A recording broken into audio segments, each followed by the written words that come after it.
has been an awakening. It's true. Have you felt it?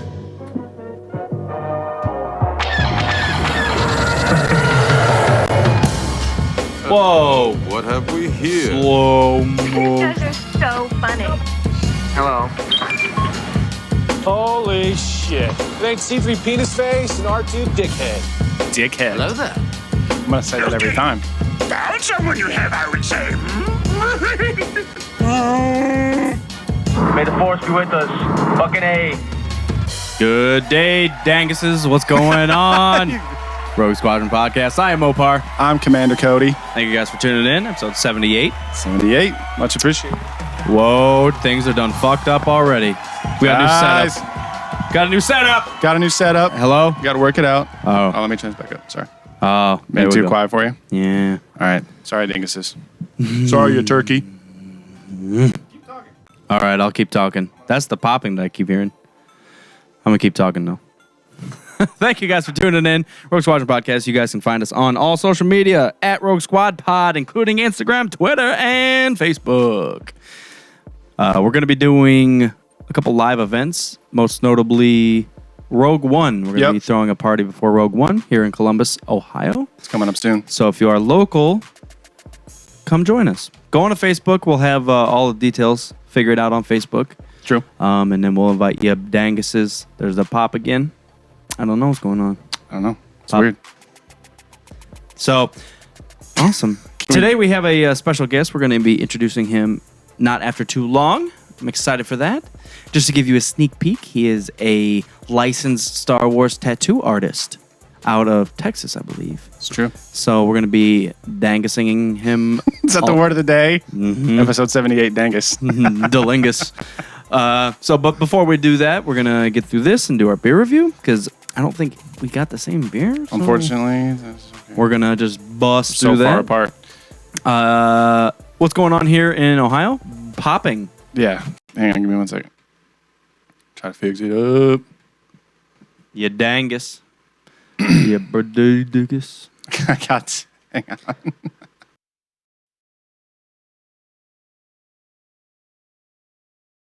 More pops. I just heard it up. There it is. Let me go the other way. Hold tight.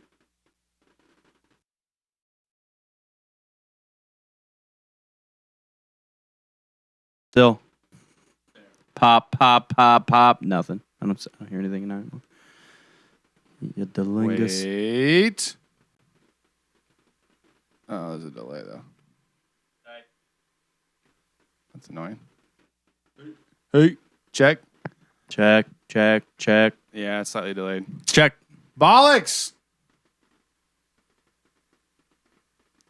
Well.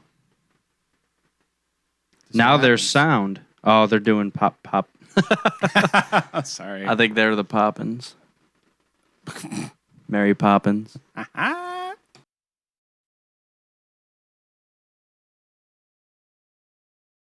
Now there's sound. Well, sometimes. There you go. Sometimes you just gotta deal with a few pops in order to do the things that you want to do. And that's just how it's just the way it is. Can we deal with pops or no? Is it gonna drive you nuts?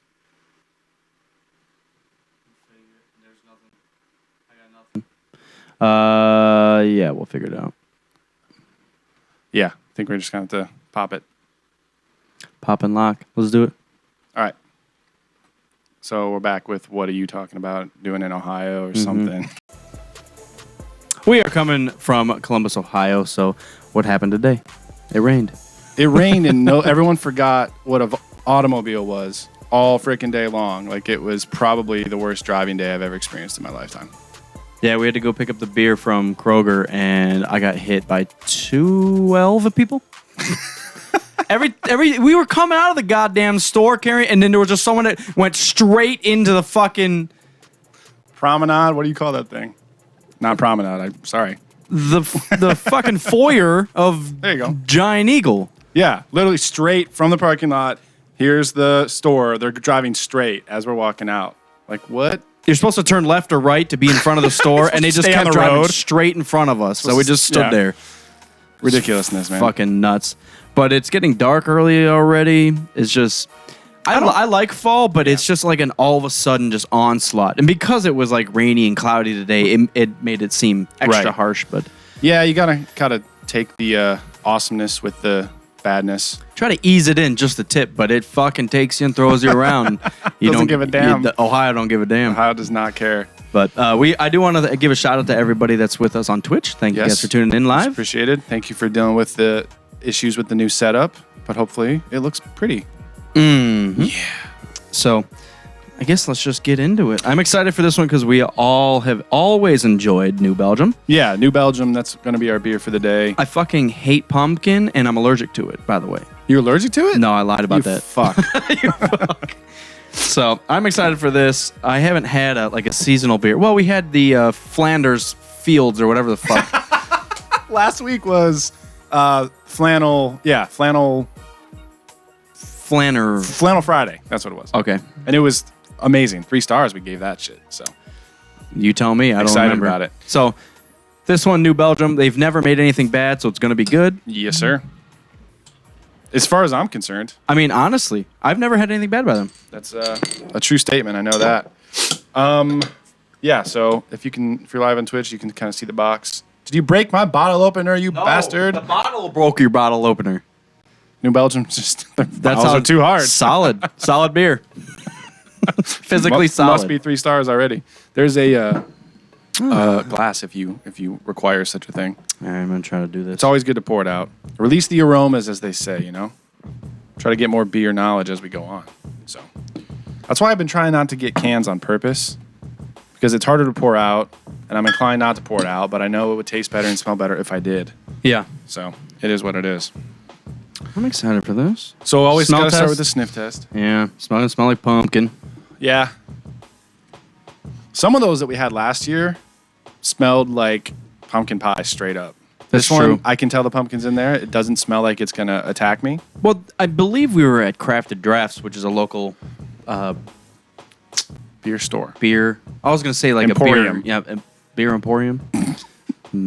Beers are us. And we asked him for like a heavy duty pumpkin or seasonal. And he's just like, this is pie. This will kill you. this will kill you. So, It's not going to be fun.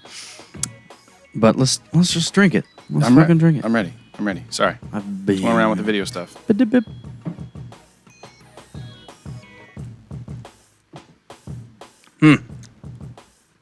Woo! That's good. Someone recommended this to me. I think it was Tommy Boy. It's interestingly bland. I wouldn't say bland. I would. I That's wouldn't the say word I'm bland. using. I would say that the pumpkin is in there just enough. It's very carbonated. Well, it doesn't pop out and punch you in the face, which is nice. Unless that's what you're hoping for. I don't know. It's like a cheap beer with a tad bit of pumpkin. I'm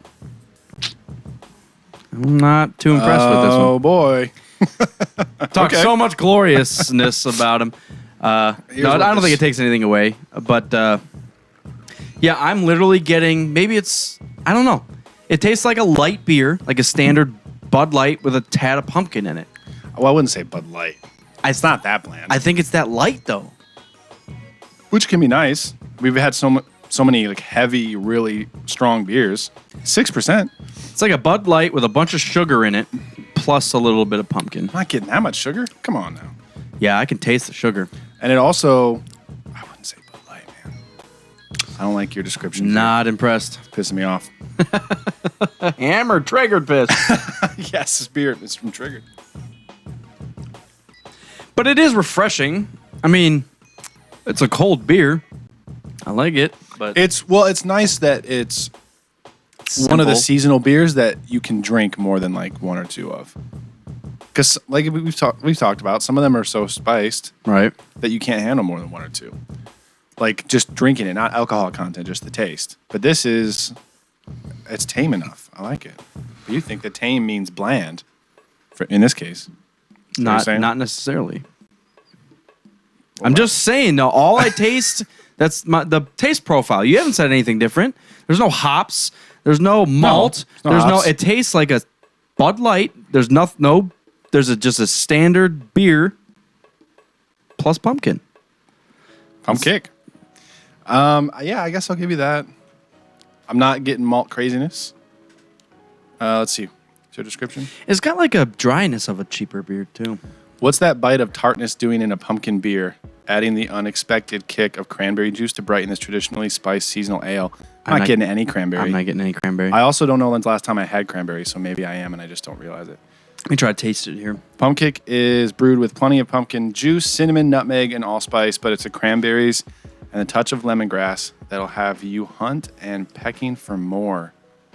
I'm not getting lemongrass. I'm not getting cranberry. Yeah, I'm not either.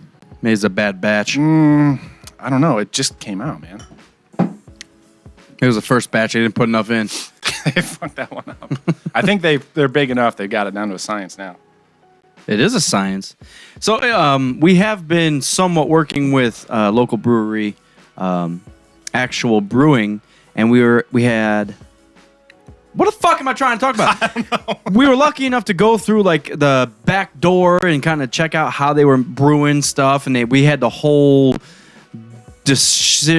thing, and we didn't know what the fuck they were talking about the whole time. Nope. This is our mechanical thing. This is our detestrals. It's a perfect spot for you to make up more words. Oh yeah, exactly. That's how it sounded to us. Yeah. Even though we are beer connoisseurs, we drink it. I don't know what the fuck they were talking about. Well, yeah, I don't know anything about the brewing yet. We're going to go back for an actual tour and learn. We were just there hanging out. They're like, oh, yeah, come check out the back. This is where we keep. Yeah, and they said a bunch of words I didn't understand. It's like science. Dimma's pissed at you. Don't compare New Belgium with Bud fucking Light, he says. Maybe they should make a better beer, and I fucking wouldn't. Mopar's pissed. I was excited for this. So was I. And I was going to say, maybe this is what they were going for, like you said, a more drinkable seasonal beer. Yeah. But even the pumpkin's way tame. Like, it's a tame beer to begin with, and then the pumpkin spice that they put in there was just like, oops. I like the tame pumpkin part. I don't like the lack of all the other spices that they listed off that I can't taste. Let me try it one more time. Grapefruit and Not grapefruit. Lemongrass. Cranberries. Cranberries. Nothing. Cranberry. Okay. I guess I can kind of taste the cranberries. Little tart. I don't know. Well, that's what cranberries taste like. Is that what the Bud Light's made out of? Cranberry Light? Cranberry Light. Yeah, whatever. I'm good with a 1. I'm not overly impressed with this, but it is. If you're looking for a lighter seasonal beer, this is your beer, but I'm upset that I gave New Belgium a 1, but Well, they have so many. It is beers. cold It'll enough. average out. it is cold Finally, enough, we though. got it I to know. the right temperature, right? Maybe this one's supposed to be warm and we fucked it up. Exactly. the first time that we actually get it where we think it's supposed to be, it's wrong. And as I drink this, I'm sure I'm going to slowly taste a little bit more. It's kind of giving me heartburn. Really? Shit. It doesn't taste. It has no taste, but it gives you heartburn. Dimma says most pumpkin beers do have a drier taste. If they're using dry pumpkins, what if you use this squish pumpkin? All right, guys, we're going to move on to what the fuck we're talking about. We're going to ring in our guest. What would you give it? Oh, yeah, I didn't even rate it yet. Don't base it off mine. I'm not. That's what I'm trying not to. My initial reaction is a 2, which in our standards means it's a good beer, but it's not the greatest thing ever. It's a good beer for what it is, but it's not the best seasonal. It's not the best Bud Light I've ever But what had. is it? I don't know. That's what I'm saying. It's a good beer for what it is. Well, what is it? Or you lost me on that one. I don't really know. Well, I can't go to a 2. I mean, we can split it. no, if we've you're never stuck- split, and we're never going to. There are no halves in the Rogue Squadron rating system. Yes. I'll go with 1. It's not a bad beer. And No, it's I not always bad. say we always say that when we give a 1, it's not a bad beer. No, the 1 star is not a bad beer. Go try it. Well, 1 star, I feel like in our zone is I might get this like once or twice more. I'm not gonna go to the store and be like, you know what? A pump cake sounds fucking great right now. It doesn't. No. Bud And Light. that's I'll just what add signifies like a pumpkin 3-star. seeds to my Bud Light. Yeah. Well, maybe. Yeah. Pumpkin Light. I'll go 1 star. Our rating system. If you ain't familiar, 3 stars, best beer we've ever had. It's amazing. Mopar Meltdown. Mopar. That's really close to my last name too. That's hilarious. 2 stars is a good beer, too spiced, too seasonal, too expensive. Something say that again? Too spiced or too seasonal or too expensive, et cetera, et cetera. So it just, doesn't blow you totally out of the park, as we like to say. 1 star is worth trying. So this beer, it's season right now. It's in season, I should say. Try it. And if you're not a big fan of the crazy spiced ones, You might like this one. You might like this one, yeah. Yeah, So balances it out. And 0 stars is steer don't. clear For fear. of beer. Don't do it. Don't do it. Don't do it. All right, guys. We're going to ring in Chris Sparks, our licensed tattoo artist from Texas, unless I'm wrong about the Texas thing. No, it's Texas. Good. I was going to say the city, but then I was going to fuck it up. Austin or Dallas or Houston. I don't know. Oh. Shit. Pissed. All right. If you're on Twitch, we have paused the recording. We're going to dial up this motherfucker real quick, like. See how that goes.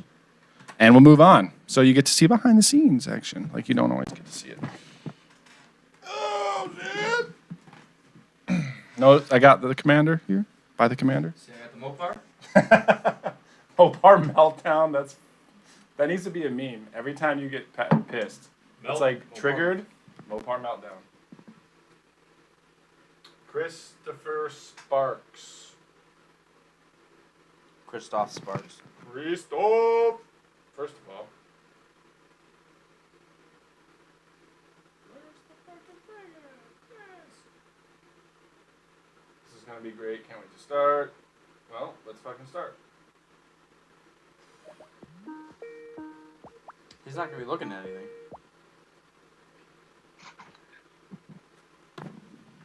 What's up? What up, dude? What up? I like your shirt. Park, Cody, longtime fan. Yes, thank you, man. It's good to see you. Can you see us? I don't know what's going on. Hi. I can see your nose and behind the mic. What's up, man? What's up? The tablet is not in the greatest spot of all time. It is, though. Now it is. You guys hear me okay? Yeah, I'm gonna dial it in here in a second. Boom, and we'll turn this baby up. Cool. Yeah, talk for me for a second. What's up, man? Just checking in.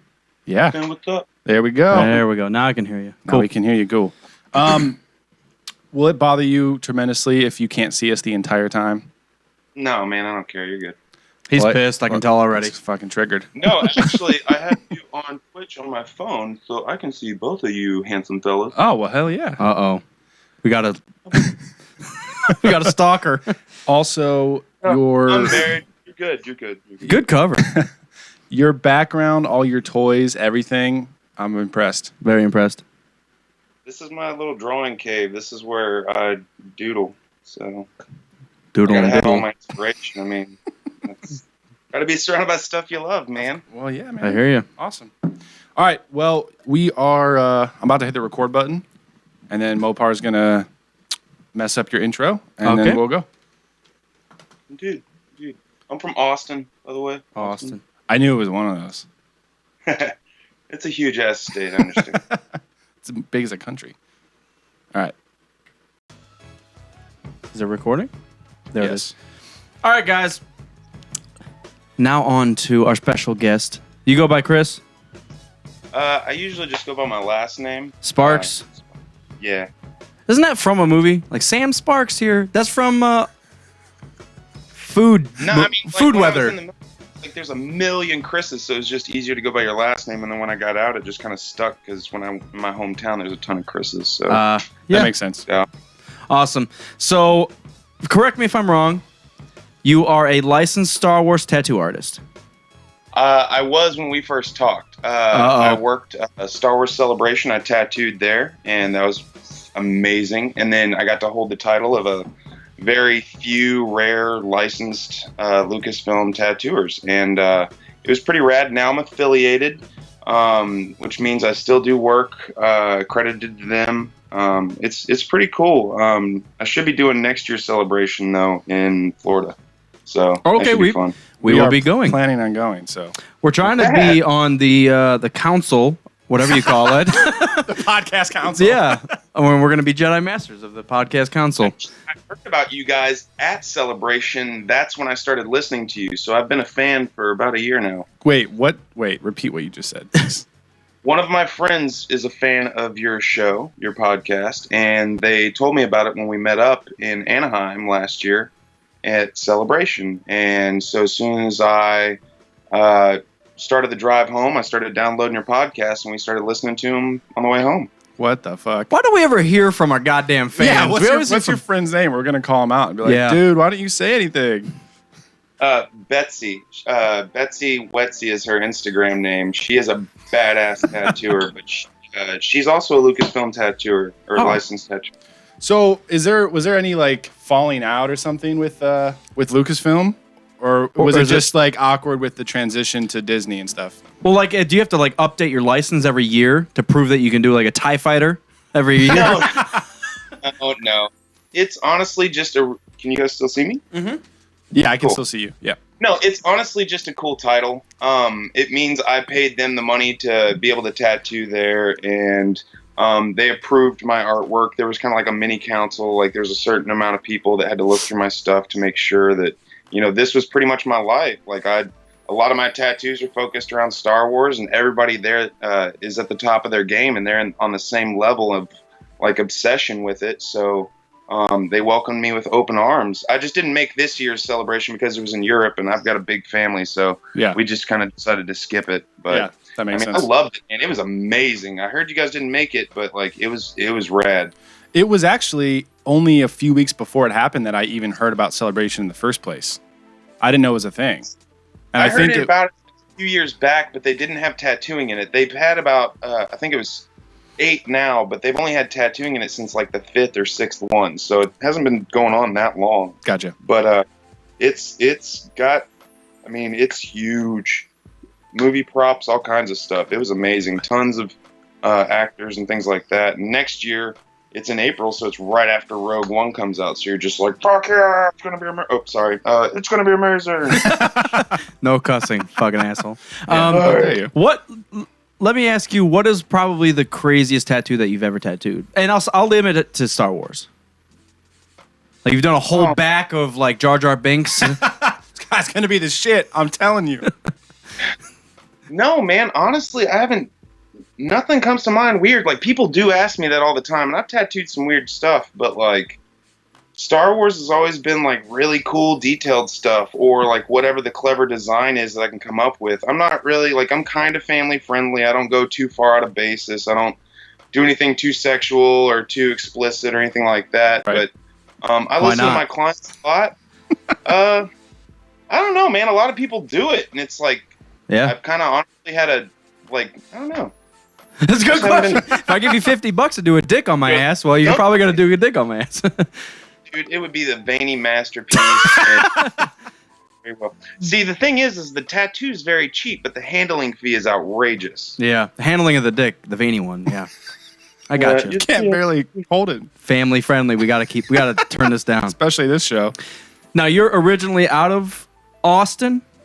No, I've been in Austin for about 3 years. I was actually in the military, and it took me all over for a little while, and so I ended up in Houston for the past 4 years, and then I moved up here when I met my wife, and then I just kind of love the place, man. It's very open-minded. I've had so many people come in with so many rad ideas, and they want them like on the spot, and it's just like, hell yeah, let's do this. Like, it's a lot of fun in this town, and I mean, I'm not a big partier. I'm kind of a hermit. I stay in the house and I draw, or I'm at the shop tattooing, but this city gets down. I mean, there's tons of music festivals and stuff like that. And so when my friends come into town or visit to tattoo, like, we just go around town and have a blast. I've heard Nice. only good things about Austin. I have a few of the major cities in Texas, like San Antonio. I've heard great things. In Houston, I've heard interesting things. But yeah, I've never been to Texas, so it's hard to say. I went to South Houston, so it wasn't like I lived downtown. I went downtown for the art festivals and stuff like that, but like, I lived more south, so it was more burbs, and it wasn't like as crazy. But I mean, I kept my head down and worked and skated every day, so I mean, that was my thing back then. But Back in You're the day. You're into skating. Were you a fan of CKY? and that whole crew. Oh, yeah. Yeah, that was cool. It's Bam's birthday today. Is? I think today or yesterday. I'm a huge fan of his as a skateboarder, but as soon as he got that TV show and then he started looking more and more bloated and tired out. Looked like Phil. Yeah. It was hard, man. It was hard. And I know he's been through some stuff too, but like knowing to hang it up and just chill, retire. You know what I mean? Right. Well, you get, he never worked. Like, his work was, okay, kick Steve-O in the nuts. We'll record it. He's so awesome. He's such a nice dude. Such a nice dude. Well, and he's up from where we're from. So, Right. his bringing ups are very similar to, like, our upbringings is what the fuck I'm talking about. But, we're like, get red. we're like an hour and a half away from where he grew up. We're not too far. Yeah. Well, the thing is I was actually stationed in Washington, D.C. for 2 years, and every other weekend I drove up to FDR Park to skate. I never caught him up there, but like, the locals and shit just talk nothing but love about him, and it was amazing to go up there, man. It was a really fun city. A lot of history too. That whole crew seems really down to earth. I mean, that's kind of why they had their appeal. Right. They were just skaters and they kicked each other in the nuts, and that was fine. Yeah. Right. Yeah. So- Plus the band too. I mean, the band of CKY is pretty badass, and I thought it was cool that the movies carried them out and brought them out to more exposure, because I would have never heard of them if I didn't watch the movies. Yeah, same here. Such a solid Such a band. crazy collaboration too. Like, I'm an amazing skateboarder. My brother's an amazing drummer. It's just obviously. Fuck it. Well, it's just one of those things I didn't expect. I mean, I listen to all types of music, but like when they came out, it was just like right timing. It was just All day. Yeah. Hell yeah, dude. So, Love it. Sounds like you got a question in mind. Let's hear it. Does it? Statement? Statement. Fact. I think all of the above. Star Wars. We're big fans. I never heard of it. And with Disney at the forefront of everything right now, what were your initial thoughts on Episode 7?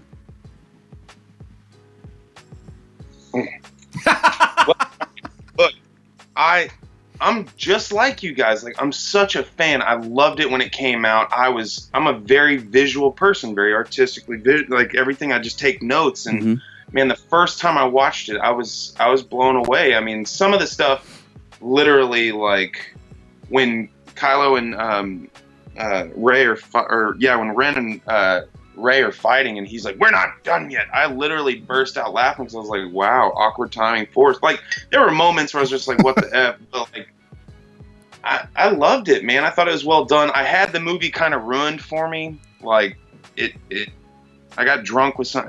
Man, I don't know if you want to hear this story. Now I do.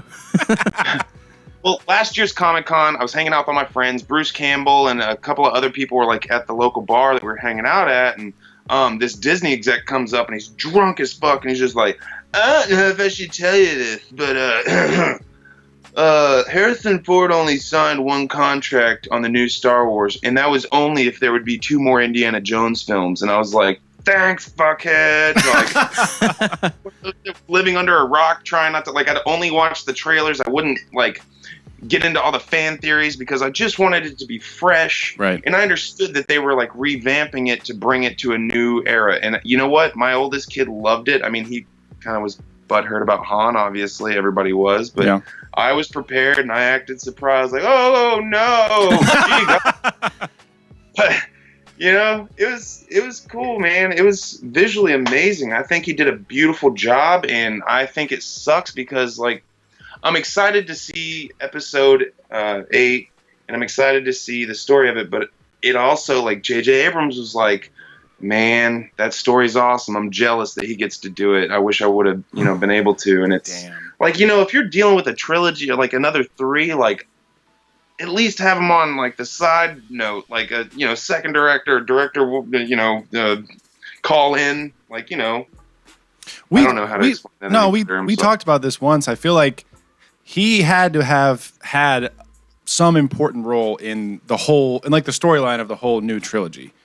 Yeah, they all had to be yeah. dark room and like talking about the whole overlay of it, and so I'm excited. I mean, somebody, at least 2 people in this world know the full story, so I'm excited to see what. Well, Brian, the second director? Rian Johnson. Rian Johnson. You have to think, like, while JJ's filming and directing the first one, he's got to be like Ryan, how did you want this part to look to fit into yours? Like, if they weren't, you don't think they would? I don't know, man. Yeah, I think they would. But the thing, I'm just excited, man. I'm very open to it, man. When it comes down to it, it's just a new Star Wars, and I know that it's going to be done right because they have the budget and they have the control to do it. Well, they have the understanding that the money, they're pumping money into it, but they're going to get the money out of it. Hell yeah. And, you got to take Disney as just a business. They're in it for just the money. While there might be creative I wouldn't drives to say find just it, the money. I think, I think some of the people behind it, honestly, there's love there. So I think that at some point we're in good hands because I just watched. I know you guys. I don't know if y'all are caught up on Rebels or not, but I just watched the season premiere. Holy crap! That's what we've heard. They introduced Thrawn. Yep. It's not a spoiler, but no, we saw the great. reveal. Yeah. I'm pumped that they're still they may be recycling, and like y'all talked about on previous episodes, they might like pick and choose from the whole galaxy that they've canceled out. But that's their right. They own that. Yeah. So I don't think it's a big deal for them to do. But at least we still get to see those characters sometimes. Right. So I'm excited. It can't be all about the money. You can't make that good of creation and like be focused only on the money. I do think, and at a very extreme high level, the high level of Disney, there's businessmen. But under them, because they're smart businessmen, they have Star Wars fans. And they say, okay, Kathleen Kennedy, you take over LucasArts or Lucasfilm. But we're the Disney bitches, and you're never going to become a master, but you can be part of the council. So sit your ass down and be a fan. How can you be on the council but not be a master? But you know what? I grew up with it, and I'm open to it. But the stuff I'm really excited about are the side stories that are popping out. The Han trilogy. I'm hoping that was there any that were like official besides Han's origins? I don't think there's officially announced. They've talked about Kenobi. They talked about Boba Fett, but I don't think they've said like, yes, this is the next 2 or 3 anthologies. So we just gotta hope. We actually, one of our listeners sent us an article about they've planned out the Star Wars universe up until the end of 2020. So the next 3 or 4 years are already planned out, and they're working on what's happening after that. Well, what was exactly planned outside of movies? It or sounded just like movies? they've made the timeline with content. There's framework. Framework. So you start off with like an end goal. You have like, I want these major keys to happen, and then you fill in the story, and it's as they go. Writers are talking, and it's just right. It just goes from there. That creative beauty of movies. Yes, exactly. Yeah, it sounds like they just have the general outline of this is the content that's going to happen over the next 4 years, and now they're ready to move on to 2021. They are not going to fucking stop. Well, until it stops making money. Which is never, because it's fucking Star Wars. Love it. Chris is triggered over here. Sparks. I love it. Dimo has a question for you. He wanted to know if you have read any of the EU books, whether they've been canceled or not. Yes. Oh my God. Actually, because of your podcast. Funny enough, I think I had sent y'all guys an email about that. Like I started reading Revan, the Bane trilogy, the Thrawn trilogy, Darth Plagueis, and Palpatine's book. No, I didn't read that one yet. I have that one on standby. But I figured Plagueis and the Palpatine were pretty much the same fucking story. Yeah. So, but yeah, and then all of the comics, man. I mean, I kept up to date. And you know what? I freaked out about the whole C-3PO red arm thing. Like, I don't mean to jump right to this, but like that whole red arm thing bugged the shit out of me. Even though I didn't realize, back in the other episode where he had the silver leg, like nobody threw a flag about it. But at the Comic-Con I just recently tattooed at this past weekend, I bought some comic book blanks, and it was a C-3PO one. And it happened to be the one where he gets his red arm. Disney, like, they did it. That's my only complaint. They were like, oh, friend, like another droid that was painted red that looked kind of like a Forlom droid. I mean, I guess their arms were similar, so his friend got exploded, so he picked it up off the ground and was like, oh, I'm just going to use this for a minute. I'll remember you until the end of the episode 7. Yeah. No big deal. Well, we haven't actually. That's the one thing that we're behind in as far as Star Wars content goes is the comics. I know you've read some of the Darth Vader. The stuff that's been canceled, though. That's all the Darth Vader stuff that I've read has been. But Dimma, who's in the still, chat room right now, they're still pumping out new ones. I mean, they still pump out Darth Vader Annual and stuff like that. And I mean, some people don't remember that Marvel actually printed, or they were in charge of the Star Wars comics when they first came out, and then they were bought out by Marvel, and then, or they were bought out, and then Disney got them back. I mean, they own everything now, so they can just go back to it. But yeah, Marvel. I wish they would own Rogue Squadron podcast. All put pop some money culture is going to be owned by Disney at some point. So we're trying to catch up in the comics, but fuck it. All we caught out of that was fuck it. Oh, I said if the right people are in charge of each project, I mean, dude, all I've seen out of that, they turned a theme park ride into a $1 industry with Pirates of the Caribbean. I mean, that's so incredible. That's amazing. So I mean, like, if real nerds are behind this, and the people with the big hearts, and they're true to the story, but they understand that they're having to rebrand this and give it to another genre of people. I mean, as I get older, which sucks, I mean, you realize that, like, my kid, unless there's a lightsaber on the screen, they don't care. Yeah. My oldest does, but my youngest don't. I mean, they'll kind of watch Rebels and Clone Wars with us, but they don't care. Not yet. I mean, they know that C-3PO is a protocol droid, but that's just normal father-son. I mean, that's normal father-son talk. If we compare it to, our childhood, I always assume like the children nowadays are spoiled as far as good content and visually. Good content, yeah, for sure. But when we look back at, like, we grew up in the 90s, and it was fucking amazing, and it was terrible content with terrible graphics, and it was still amazing. Yeah. For us, we didn't give a shit. So, I mean, is there like a big difference? Well, the standard just keeps getting higher. Yeah. Well, I mean, I've kind of grown up with it, so I mean, like, I've been kind of open to it. So, like, when Clone Wars came out, as an artist, I was like, wow, I mean, they're getting awards for the way these shows are put together and everything, and the stories. I mean, of course, with that many episodes and that many seasons, I mean, there's some fluff episodes, of course. I mean, everybody knows, but. I mean, they did it right, and it was fun. And I mean, actually, Clone Wars reinvigorated my love for it, because I fell off for a little bit, and it was it really got me into it. And seeing like that McQuarrie-esque kind of stylization of everything, especially in the Rebels, holy crap, that's awesome to see that stuff brought back to life. Clone Wars left me with a lot of fucking questions, and they opened a lot of doors and didn't explain it. With like the extent of power and like what was actually happening, and they just like would have 3 episodes of Anakin killing the fucking Force, and then they just end it and go into like R2-D2 episodes. I'm like, whoa, what the fuck was that, bitch?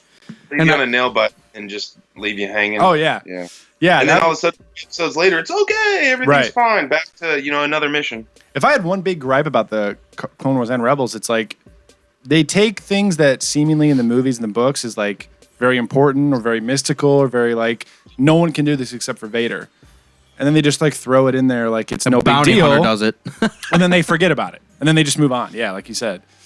Yeah. I mean, I like Rebels so far. I'm almost caught up. I got like 4 episodes left, and then I can watch season 3, episode 1 finally. I like it. It's entertaining. I think it's well made. Story's good. Characters are good. Animation's good. My only gripes are, like I just said, they just... Well, I think, what was it, last episode y'all were describing the Inquisitors, right?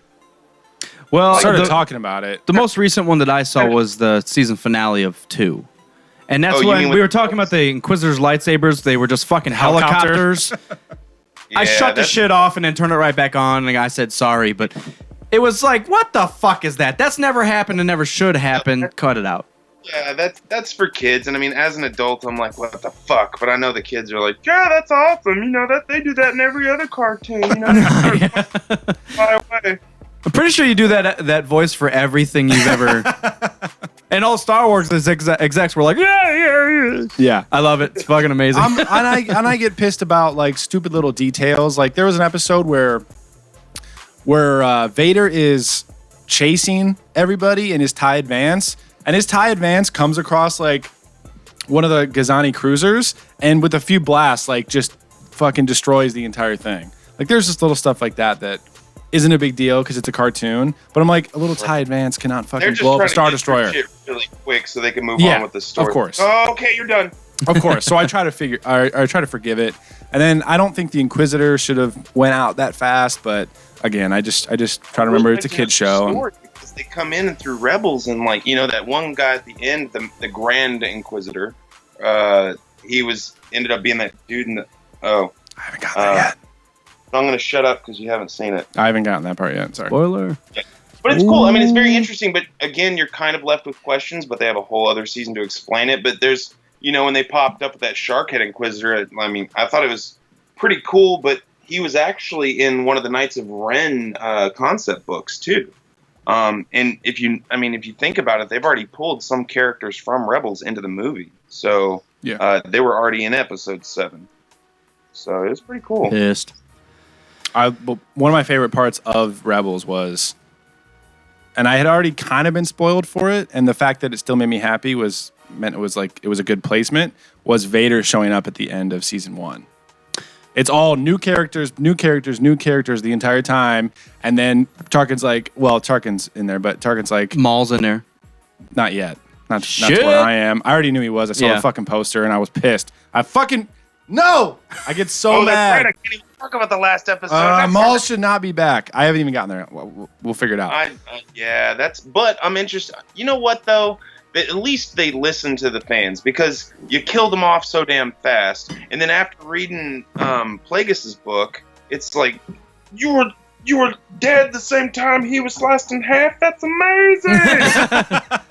Yeah. I didn't know that. And, it was really cool to read that side of it, but like his story didn't end. I mean, I feel like in the movie it was kind of dramatically ended, but like, they listened to the fans and were like, that's bullshit. And then they took him back and they created a whole sub-story. I mean, they made him fucking insane. It's dangerous territory. Yeah. It's dangerous territory to say fans love this character, so let's bring him back regardless of how ridiculous this fucking story is. Money. Yeah, I mean it's rough, but I don't know. One of the big things, so I want to see if this bothers you guys, because we talk about Darth Vader, and when Anakin falls to the dark side, he's supposed to bring balance to the Force, which the Jedi thought, kill all the Sith, that's balance. And then when, he kills all the Jedi, everything's, it's Obi-Wan, Yoda, Darth Vader, and Palpatine. Not really. All of a sudden, there's fucking crab-leg Darth Maul jerking off on that Sith planet, and there's people like Canon, fuck, I fucking hate it. That was the core of like, dude, this is Star Wars, and this is I think everything revolves around Vader, the original trilogy. In comes my gripes with Rebels, and it's like, it's fine. I like the content, but you just like cut my everything in half. That's exactly why I was annoyed with it. Sparks, speak. It was very quick ended, man. It's rough. I mean, I liked when they brought him back. It made the series kind of exciting at the time in Clone Wars because it kind of, the story kind of was getting dull. And when he came back, it was like, oh shit, that's gonna be awesome. Yeah. But it was kind of rough to watch. But at the same time, like I was cool with it because I just liked the way it looked.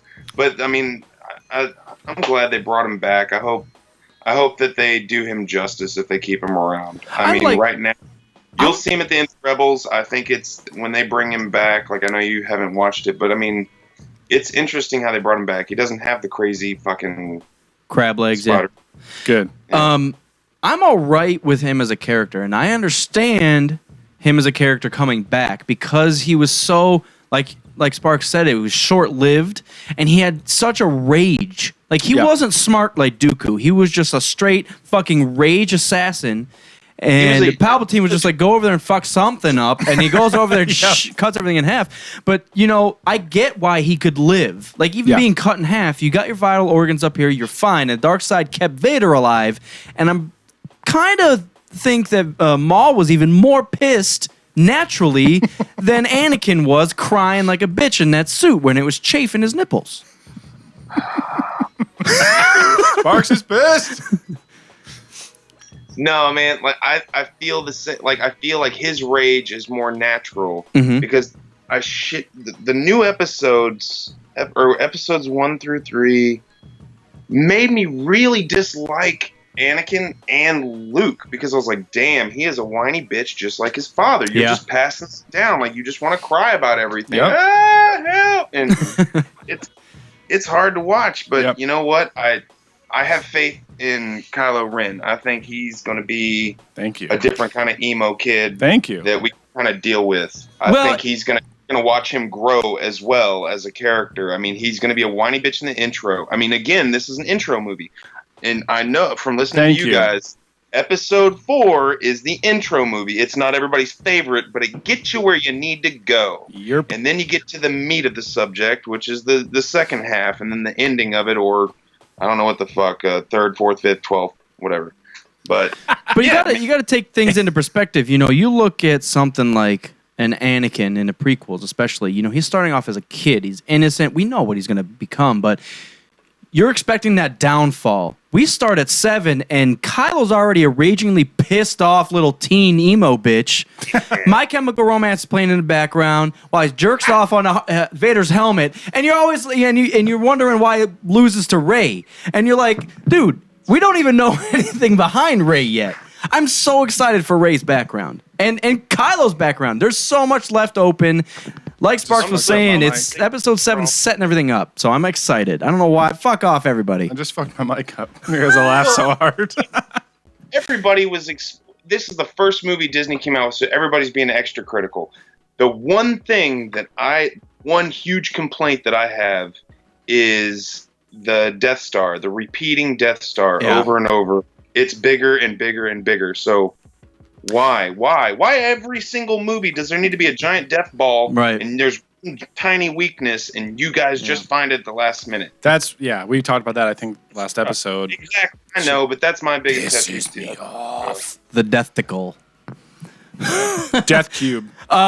So, have you ever played KOTOR? Are you a gamer at all? Unfortunately, I have tried to get it, but I have a Mac, so I haven't been able to play it. Understandable.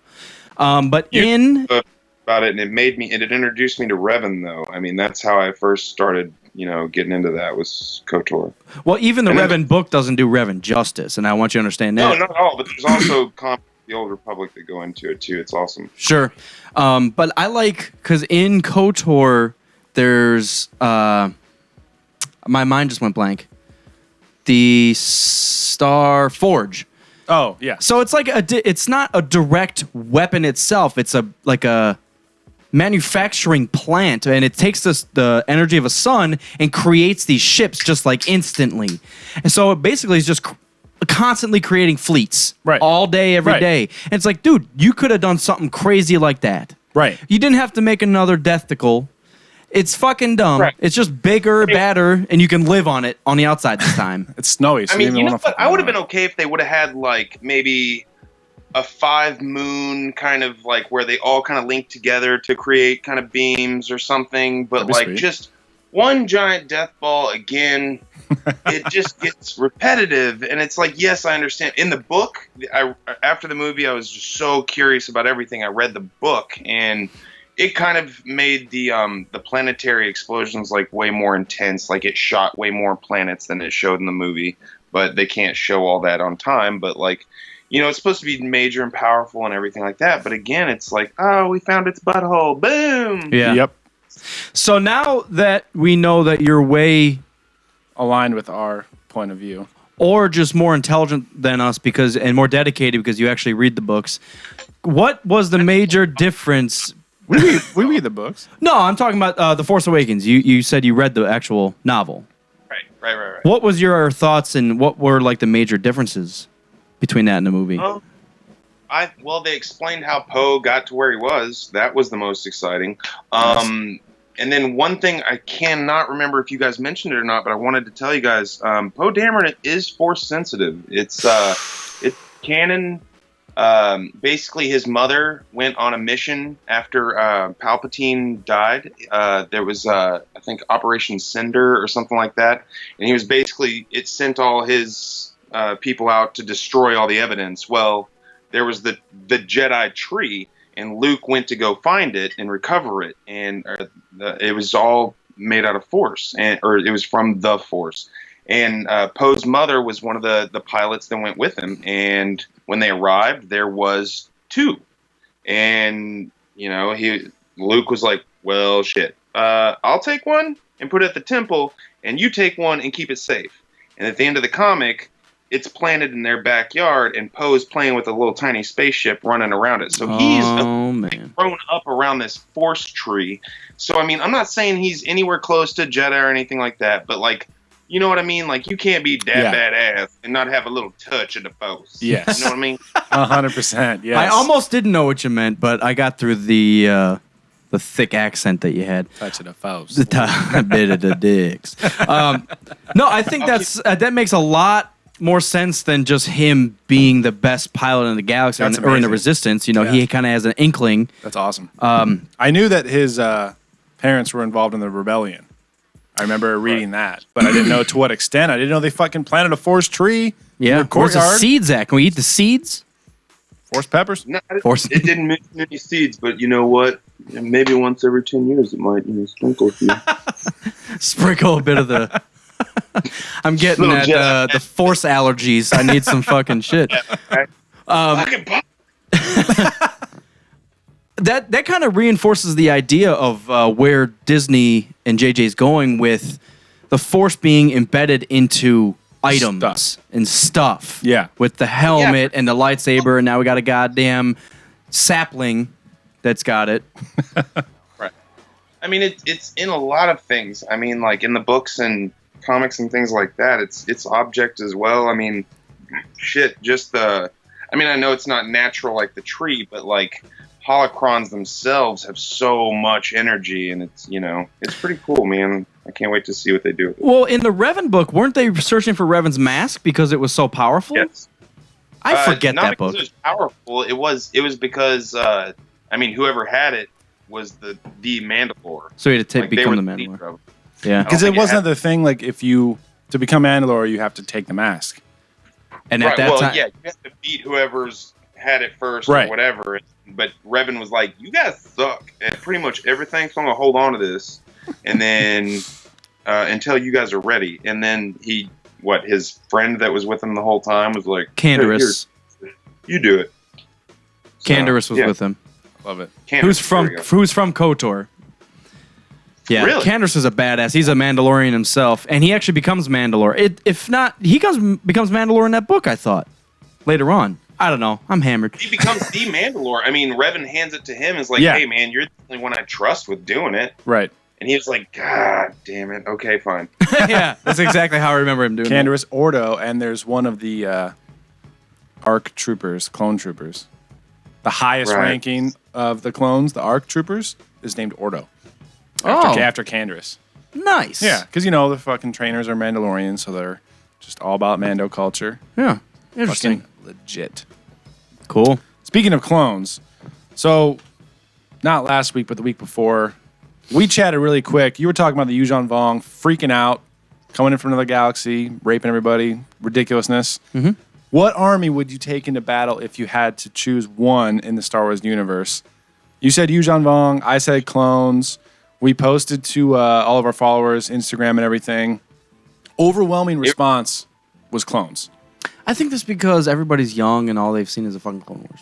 Well, Clone Wars is definitely an influence. Well, and episode 1, 2, and 3. Or 2 and 3, I'm sorry.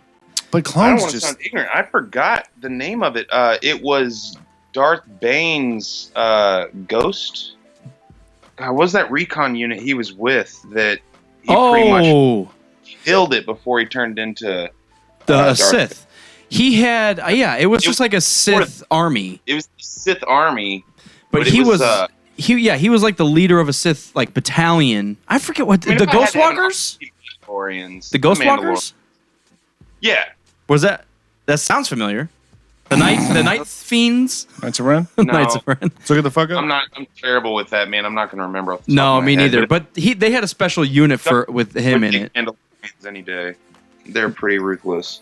Well, so Mandalorians or clones? Clones. It's almost even better to have a whole army of true Mandalorians, because think about it. All the clones are going to be Jango. So you have 1 million Jango. If I have Mandalorians, they each have their own like specialties. I don't But know. they also each have their Also, own. there's a Mandalore, then there's order to this. Right now, everybody knows them as spread across the galaxy and chaotic, and that know there's no leader.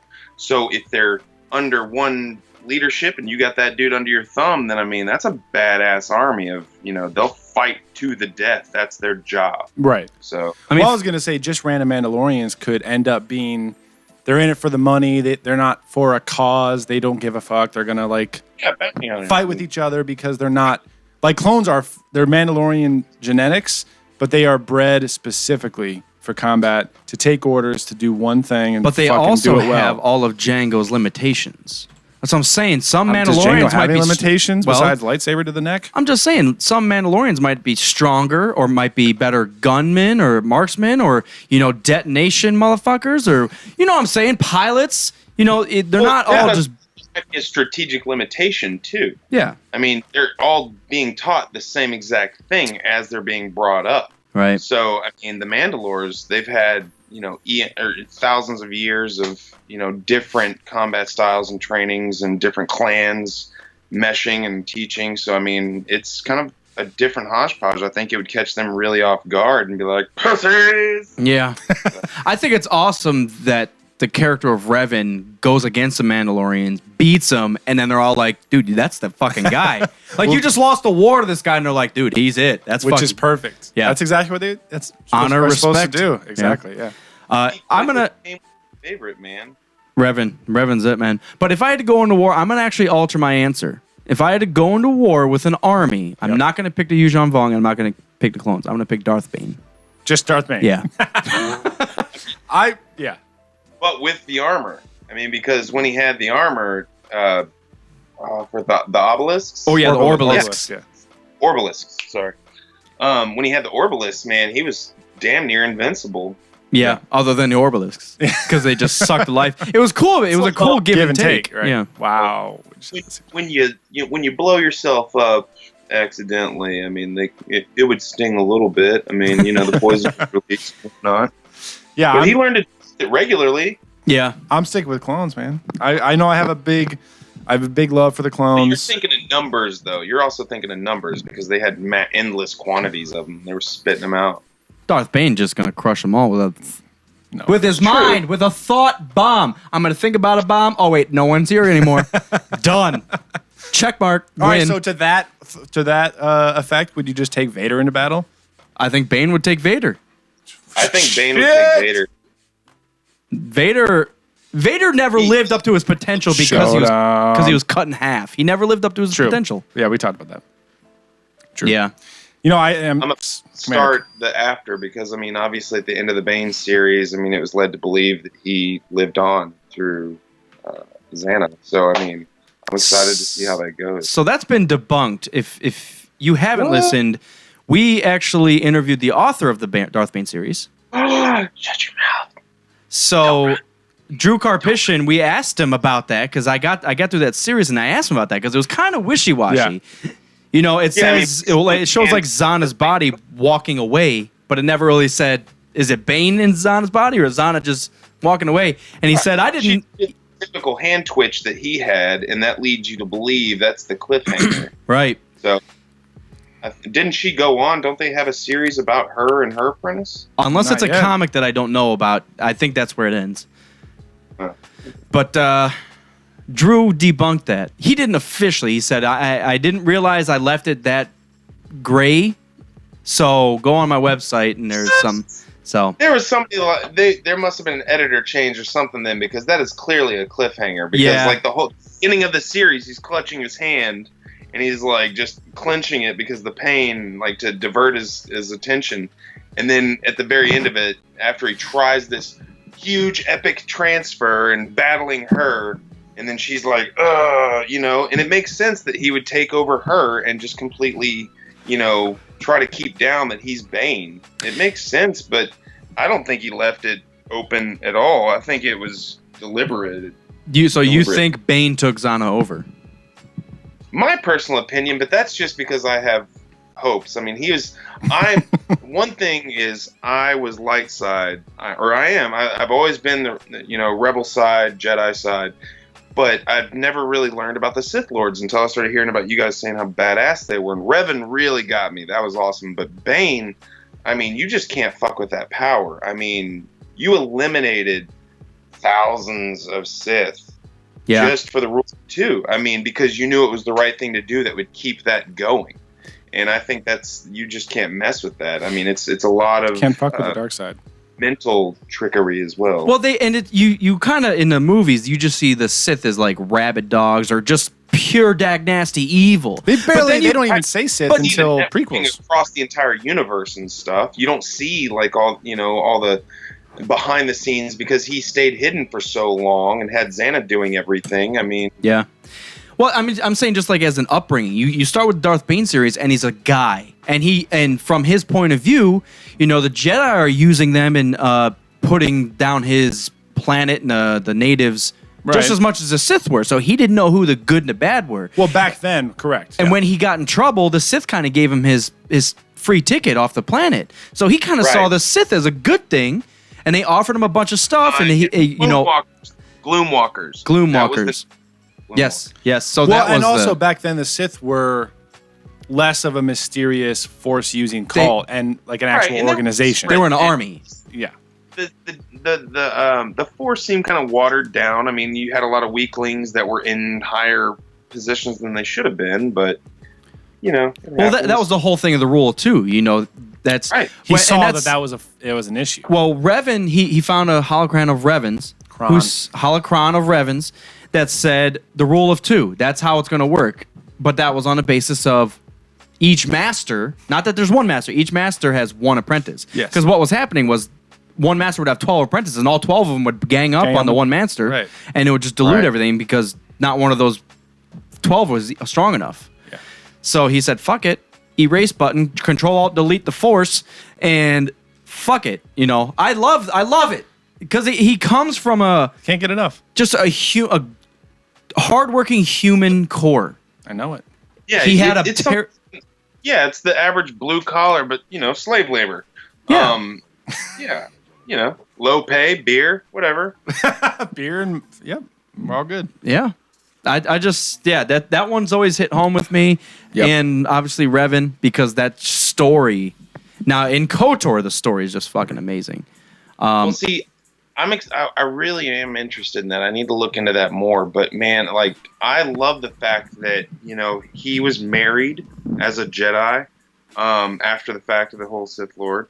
But like he was brought back to the light side. But like I don't know, man. Like if hate pushes the Sith so far, why wouldn't love push the Jedi that much farther? I mean. And basically how he explained it was a whole bunch of uptight Jedi were like, love, no, that's a distraction. You get too many boners. We can't get any dates, so. Well, that's a good thing you brought that up, actually. I never really thought about it that way, but it probably would if they fucking let themselves have feelings. But they're too worried about everything that they don't want to dabble in that shit. That's how Revan saw it. They limited everything too much, and that's why he was kind of the outcast. He was the rebel of the... after he came back, he was still looked at as an outcast. He's the only rebel I like. Who? Revan. It's a joke. I hate the rebellion. It's okay. I love Revan. That was another answer for the armies, by the way. A lot of people said rebels because they're the good guys. They're doing what's right. They're fighting against the evil empire. So, who would you say is your favorite Sith? Darth Bane! Well... Revan first when he was Sith Lord, but yeah, I would go with Bane, man. He's just a badass. Like that whole storyline really was amazing. It was really good. So it definitely forced him into perspective. And what's amazing is I did a Darth Revan. We started this Sith Lord sleeve on a client of mine, and we started with Revan, which was really fun, but it was kind of hard finding. Because everybody's like, oh, this is official. This is what he looks like. This is what he looks like. It's right. So I had to get, a little creative with it. But because I introduced him to the Bane series, he read it and, like, instantly texted me 2 days later and was like, this fucker's on my arm. Like, we're doing it. I love that. It's awesome. You know what I mean? To have that kind of, like, influence. I mean, like, because he's that awesome. So. Who's your favorite Jedi, then? Obi-Wan. Woo! every time, Nice. Correct answer. Yep. every day. All I mean, day, Mopar says that. Yeah. So Yoda versus Bane. Oh man, We talked about that a while ago. Yeah. Bane. Yeah. Yeah. I don't think Yoda would even know what to expect. I don't think Bane would know what to expect But either. at the But same time, I know more about Bane than I know about Yoda. that's Because I don't well, know his whole backstory. No one we just does. know he's a crotchety old squat. Yes. So I mean, No one does. You know, so it's an issue. but if that's the whole thing. Once they reveal any of that, there's a lot of juicy detail information that we could use. I mean, like he could be 10 times as powerful or just wise, because reading these books, you learn there's all different types of Jedi and Sith and, magic or force sensitive. yeah, like so, the sorcery. The Sith sorcery's always been like a fucking mystery. Yeah. Right. Like I think So- that essence transfer was kind of a Sith sorcery. I forget where he learned that. It had to have been in his books because he always liked the library. Yes. Oh, man, I forgot the name of the guy. He actually went to the Sith temple that the holocron was at and was like just took care of business as usual and got the holocron. And he found a way because the holocron was being kind of a dick to him and he didn't have the time to mess with it. So because he was so powerful, he went right into it with his mind and downloaded the information of the entire holocron. So he instantly, it took him a minute to recover, but he instantly remembered knew how to do the Sith transfer. That's crazy because usually they have like codes or you have to like pass a test. Yeah. And he just went, nope, and just. Years of meditation and training. I mean, like they take on a mini apprenticeship whenever they open up a holocron. I mean, like Bane would have to sit there and figure out and answer the questions and try to figure out like what to do next or stuff like that. But he was just like, fuck that business, and then just went in with his mind and like knew exactly what to look, and it just uploaded. I mean, but at the same time, they explained that it was a very great mental, it took a lot out of him. So it took him like 3 days to even sort through the information before he could realize how to actually do it. He had to process the information. So it was overwhelming, but he still got it. So you guys are sharing the same favorite Sith and favorite Jedi. Well, he Bane, listen to me. That's Bane what it sounds and like. Obi-Wan. He's like, well, part knows what's up. Fuck it. I'm going with that. What do you want me to say? Favorite Sith? Oh, man. That's real, man. Favorite? I'm so torn between Revan and Bane and Vader and Sidious. Not Dooku? And Dooku. Dooku? I That's love what- Dooku. You listen to the show. You heard me rave about that fucking old bastard. Yeah, no. I love Dooku, man. See, I do like Sidious because of how different he is. And he's kind of got that Plagueis thing, too, where they're not just strong. They're manipulative, and they use it like as stealth. They have a grand scheme. Yeah. They have a good idea. And I've always been Grand- fascinated by that like cloak and dagger political shit. Well, like Like Darth House Bane, of Cards shit. Darth Bane would be a bull or a bear. Sidious is a snake. Right. Right. And Okay. each do their own fucking thing. I still don't want to take the fucking bull on. I can step on a snake. I can't step on a bull. That's true. You can maybe engineer other things to fight the bull for you. Or just get a fucking towel, red Zip towel. over the fuck out of the way. Zip her over. Dark Souls rule. Dude, I think I would say Sidious. As your favorite Sith? Come on, Bane. He hasn't read the entire Bane series, though. Not the entire trilogy. In the past I have said Revan. But I think it's just the more we mention shit about the Plagueis book, it's like, oh, Sidious was doing that behind the scenes. He engineered everything for like 40 fucking years. Yeah. He's just incredible. As far as Jedi, probably say Mace, my first instinct. But I don't know. Obi-Wan does do a fuck ton. He does everything. Even Anakin as a Jedi does a lot. He does everything. Obi-Wan trains all the prominent Jedi. Anakin, Luke, and probably Rey. These are your first steps. Like, he's fucking everywhere, even when he's dead. Certain point of view. It's true. Come on. I love Mace. Man, I don't know. It's a hard choice. So who do you think's going to train? So the idea of a Force ghost, we have mentioned on several past episodes. Many. We have already heard Yoda and Obi-Wan talking to Rey. Do you think they're going to be helping in her training? Not really. I mean, I think from everything I've read, it takes a lot for them to reach across the galaxy and to do that. I think that all of that was tied into her finding the lightsaber. I mean, Obi-Wan could barely reach out to Anakin sometimes, or Luke. Or I'm sorry, yeah, Obi-Wan could barely reach out to Luke sometimes because he was so far off. It took so much energy to reach out like that. I mean, again, I don't want to underestimate Yoda, but like, I don't know. I think again, all those voices and the throwback and everything were tied to her finding the saber.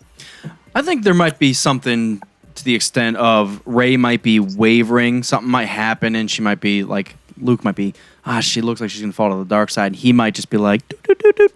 Jedi hotline, hey Yoda, what's going on, man? I think this girl's going crazy. I think he might tap into that and like help communicate between. It'd be awesome if you heard just Qui-Gon say, do it this way. Just in the background, something the smallest thing. But you know what I'm saying? Just a little tidbit. It'd be so cool to see Obi-Wan, Anakin, Yoda, and Qui-Gon as Force Ghosts training Rey or helping to train Rey. That would be so... Besides, like, storyline-wise, that would make sense. That ties so much together, though. It ties to everything. And especially if you think of the Anakin does end up going light side, and that's like your vision of Anakin. He falls and he gets redeemed. That would tie in, and the fans would just be fucking... If Anakin was helping train Rey? Yeah. Woo! People would flip the fuck out. I know it. I would. I'm already just thinking about it. That'd be I don't know cool. if they're going to help train, but I think that they would be there whenever she's like obviously in dire, desperate need, and then the Force is going to whisper part like, "Hey, you should do this." Wake and the fuck up! Okay. Don't forget to pick up those tomatoes on the way home. Yeah. You left the milk at the store. Alley's really dark. Don't go down it. There might be some Sith. There might be some Sith. Oh dear, baby. Gee, baby. Oh man. Huh. So outside of Star Wars, what's up? Yeah. Oh, actually, quite a bit, dude. I just finished my third interview with Ink Master, so that's funny. What is Ink Master?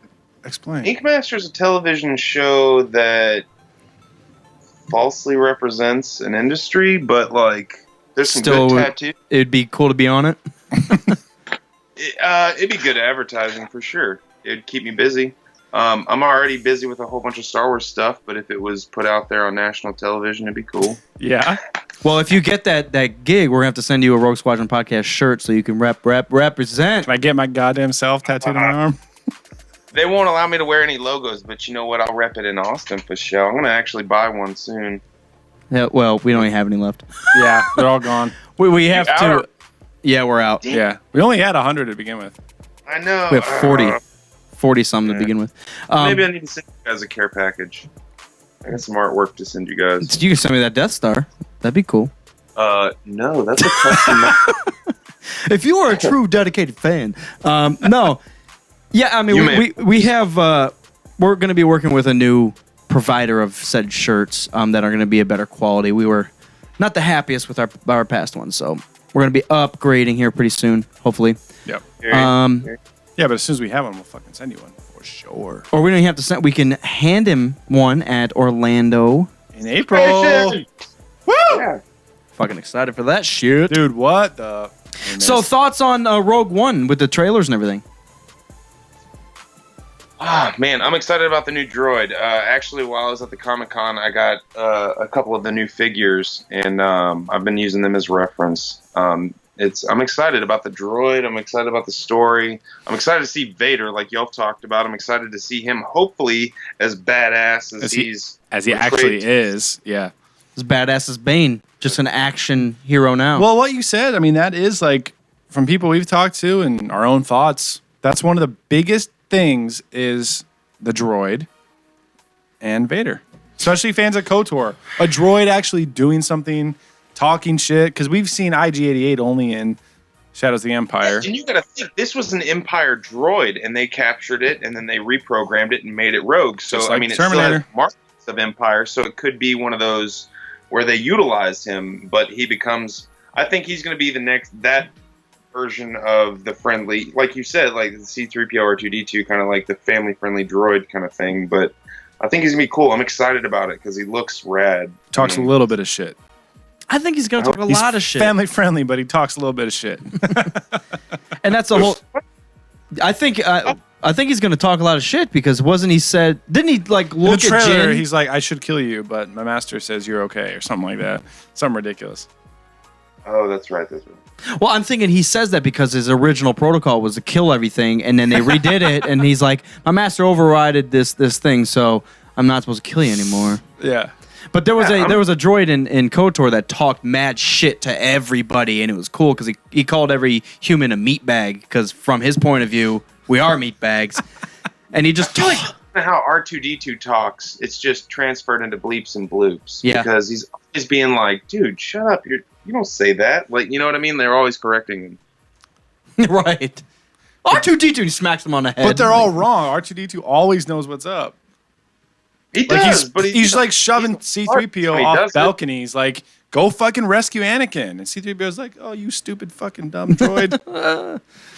Oh my god. Frantic bitch. Frantic bitch. Hashtag. Love it. I hate it. Oh man. So fan of Marvel, DC? Yeah, I kind of grew up with both, but I'm not a fan of either, man. I was kind of more the Hellboy, Spawn, kind of like the more kind of underdog comics and stuff. Interesting. But yeah, man, right now, actually, after Comic-Con, I was introduced to Kingdom Come.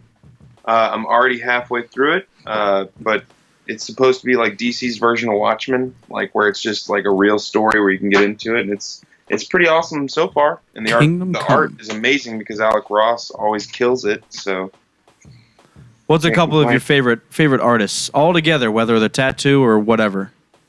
Oh man, honestly, Alphonse Mucha, Mike Mignola, the artist of Hellboy. I mean, he can take a sheet of white paper, put a fuck ton of black, a splash of red, and it's just beautiful. It's masterwork. But yeah, I'm influenced by everything, man. I'm constantly, like I said, I'm a very visual person, so I'm constantly taking in inspiration from all over. But I would say those two are my biggest favorites. So, cool. Hellboy. I'm gonna have to check out the art. Yeah, I remember seeing the movie when it popped up, and I was like, I don't even know who this guy is. Yeah. Stop. Okay, read the comic.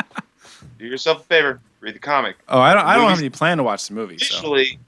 Visually, the movie's awesome and everything like that. The love story was added because of movies, but like the comic books are where it's at because they delve into like real folklore from all over the world. I mean, you have Japanese demons and you have Russian folklore and just all kinds of things he's dealing with. So I mean, it's not just like everybody all at once like fighting some great thing, but the stories are very interesting, and the way, like I said, he can use very little line work or color, and it just looks amazing. So I would check it out just because of the comic itself. The artwork's beautiful and the story's strong. Nice. Now, is there different timelines of Hellboy, or is there kind of just one?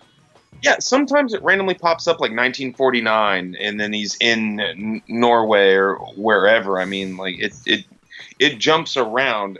I mean, granted, you'll randomly get a story where it's like 6 comics deep, but after that series they'll start a new one, and it's very interesting because you get wrapped up in this folklore, and it's just more inspiration. Nice, interesting. Best movie you've seen recently? Go. Oh man, in the hot seat now. Zootopia. That was funny, man. That was funny. I've heard great things about it. Actually, it's on Netflix now. By the way, I just watched already. it. Yeah, just came out. It's pretty good. I liked it. It's just a good, wholesome, funny Disney movie. Yeah. Is it Disney? Obviously, my top movies are always going to be Star Wars and Indiana Jones. Those series, the trilogies, will always be my favorite. Everything else, I mean, I'm just a huge fan of movies. I mean, a lot of the movies I've seen and a lot of the like major pop culture movies, which my whole career is based off of pretty much, is just drawing stuff that we grew up loving. I mean, The Goonies, I mean, you can't go wrong with that. Blade Runner, all that stuff. I mean, it's hard on for Harrison. Hashtag. What? I'm just gonna have your face. I wish with everyone that. could see that. Oh man, making a T-shirt of that. Harrison Hardon. That's how like this, man. It's just Awesome. No, I mean it's dude. I just grew up with all kinds of movies. I mean, but recently, and I've heard y'all's reviews. Suicide Squad wasn't my favorite. I was interested in. The only reason I saw it was because I was interested in to see the Joker for myself. Because I heard that theory, the fan theory, that he might be one of the ex-Robins at some point because he had a bird tattoo. And all the other tattoos, like, why would you have to fucking remind yourself that you're the Joker? Have you heard of by that? letters all over your face? Actually, really quick, somebody mentioned that to me. They said, based on a bunch of like comic backstories that I don't know because we're not comic book readers or whatever, and the fact that we see I'm not even, the like, mutilated, it's something I heard, so I thought it was interesting enough to like go into the mindset of that since I'm already not into it. and the fact that we saw the destroyed Robin suit from Right. Well, in Batman I don't vs think it's Superman. the same guy. I think it's a different Robin. I mean, there's been so many Robins, and then that dude, the Joker, killed. I don't think. I mean, That's I know he took over somebody, and then they get mixed up. But I just thought it was interesting to go in with that viewpoint. But I mean, Harley Quinn was, cute and psycho and funny, and Will Smith was a little bit better than I thought he'd be. But on a side note, oh man, I want to bring this up. I think Will Smith would make a good Green Lantern if they ever decided to reboot it. welcome to Earth, and that's how he gets the ring. He's a much. He would be a good Green Lantern. I think he's a serious actor, but he's got that comedy thing. But Ryan Reynolds, I love Ryan Reynolds, and I feel like he got robbed with it. But I feel like if they give it the right go, then it could be something. I mean, shit, they're about to make an awesome-looking Doctor Strange because the actor and the story lined up. I mean, well, Reynolds kind of got robbed the first time through. I mean, I feel like they've made that mistake multiple times. Chris Evans was Human Torch before he was Captain America, and Ryan Reynolds was Green Lantern before he was Deadpool. They had to get used to it. They had to get their feet wet before they realized, I need to go to Marvel. Fuck that. Yeah. And they still don't realize that because they put out another fucking Fantastic Four movie last year. I want to say the best two movies I've seen probably in the past year or so have been Deadpool and the unrated Batman vs Superman. You still need to fucking see that. I know. It's so brutal. I know. Wait, what have you not seen? I haven't seen the unrated version of Batman vs Superman. Oh, I haven't either. It's fucking brutal. Amazing, just because Reynolds got to do it exactly how he wanted. Even he fought execs, and he made this movie. He quote unquote leaked it, but it's awesome that it got made, and now it's a heavy hitter, and I'm excited because his character really needed to be done justice, and I think it was done perfectly. I think again, I like Ryan Reynolds a lot. I think he's been funny since Waiting. Yes. The Superman versus Batman. I liked Bruce as Batman. That was good. It was gritty. He was older. You mean Batman as Batman? I liked Bruce as Batman. Bruce, yes. Him too. No. I like Bruce as Bruce. Batfleck. Yes. I'm sorry. I like Yes. Batfleck. But yeah, I mean, I couldn't get behind the Lex Luthor thing. I understood that it might have been like his son or the new age, tech mogul or whatever, but I didn't like that dude because he plays the same character in every movie over and over, and it's just it gets old. Just like Michael Cera. I think we might see him. Yes, just like Michael Cera. It's like, I have this squeaky voice, and Really listen, and if they put me next to a hot chick, I'll be successful. Let's do it. I'm really awkward, but it's funny anyways. Yeah. I could play a preteen or a mouse. That's about it. Something by you guys real quick. Yeah. I've actually been wanting to ask you guys, did y'all ever hear that theory about Palpatine using Padme's life force to save Anakin? Ooh. No. It's actually introduced this theory at Celebration. One of my fellow tattooers, Lou Skywalker, introduced me to this theory. But basically, when she was having the twins and everything, because she died of a broken heart, aka bullshit.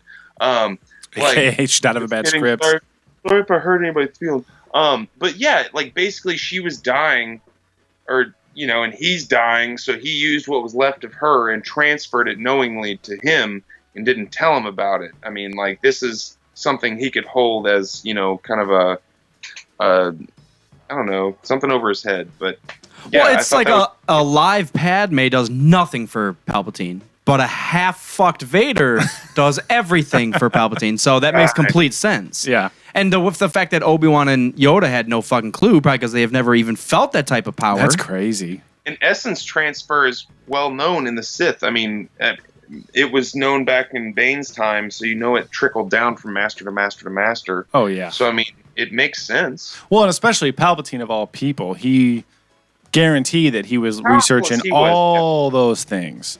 Every possible backdoor, extra strategy, anything that he could do. Oh, dude, anything that he could possibly do to extend his life, extend his reign, increase his power. He was all about all of that stuff. Plagueis was all about that. Yeah, and then Palpatine planted all this shit in his head. He fucking said it. Just like you said, you get into Plagueis, and Palpatine was the director of the whole show. Right. He had Plagueis doing everything that he wanted. So, I mean, this dude's really sneaky, you know what I mean? So it makes sense to kind of think of it that way. But, he has to save Anakin. This is his protege. This is his, apprentice. So, I mean, she's dying. The kids are already out of her. Like, let's just do it, and we won't tell him. And then, if he gets really pissed off and we need him, then I'll let him know, maybe. Maybe. Nope. You ate Padme. What? No! Yeah, I like it. Because it fits, it works. It doesn't matter if it's true or not, because it doesn't change anything. But it's over a little bit, and I tried to find like faults in it, but I was just like, you know what? That's pretty clever. Like I don't really give in to too many theories, but that one's pretty much stuck with me. Yeah. Well, and it also makes sense because the Force is in all living things, and they're on Mustafar where there's nothing fucking living. So he's just well, the closest living thing is a dying woman. Yeah, that'll do. And 3 systems away. Yeah. So we'll do that instead. Right. I like it. Interesting. I like it. 3 out of 3. Really quick, based on your shirt, are you a big fan of Boba Fett? I became a fan of Boba Fett. I'm actually a really huge Obi-Wan fan, but I met my wife because of Boba Fett. Honestly, that's huge. It was an email. Like, she emailed me saying, if you are single and you want to know the infinite ways Boba Fett would be better as a woman, hit me up. And I was single, so I hit her back with some chauvinistic fucking asshole response of like, well, that means that Jango Fett was a female and all the clones were, female, and then they would sync up their menses and there'd be a blood... the whole thing even started. So, case in point, no, it wouldn't be better that Boba Fett would be better as a woman. Well, then she hit me with the knowledge of, well, if you're going to go with that bullshit of the prequels, then that's fine. But I grew up, she's a little bit older than me, but she grew up with thinking that, the armor was handed down from generation to generation with selected people that have earned the right to earn the armor of Fett. And I always thought that was a really cool side story, too, like a little mini theory that, could have been if the prequels weren't, canon, but Boba Fett has a daughter, though. So I got pulled to the dark side. Plus, I skate, so like it's bones. Go for that. Yeah, Boba Fett does have a daughter. He's very adamant in finding her too. Again, that's uncanon now. Mm-hmm. I'm actually. That's one. I'm. That awkwardly turned me on. That is one of the uncanonized stories that I'm actually very excited for them to revisit and either give us a clear answer or make a new storyline. Because he's one of the, I feel like probably one of the most controversial Star Wars figures. Because if you just watch the movies, he just sucks. He's a piece of shit. Put him in the cargo hold. Oh, wait, I fucking fell into a pit. If you read the expanded universe, he's amazing. He's one of the best bounty hunters that's ever lived. He's a total badass the whole time. I mean, I've read a lot of his comics, and Blood Ties was also a very good comic. You should read that one. That one's pretty good about him, and he learns about his father having another, not a child, but he ends up taking care of a whole other family, and Boba not even knowing it. So it's pretty interesting. We just need to know what's canon and what's not. Yeah. I'd like to know the statistics behind popularity of a character and amount of screen time. Because I bet Boba Fett's way fucking up there. Yeah. like, people pick the most obscure background character to obsess about, and then they'll make the costume for a year and then wear it at Comic-Con. But it's like, who are you? Oh, I get it. That's cool. That's cool. And you're just like, how do you get obsessed? Like, where's the story? I haven't found their story. Well, the most popular at all. character is Revan, and screen time is 0.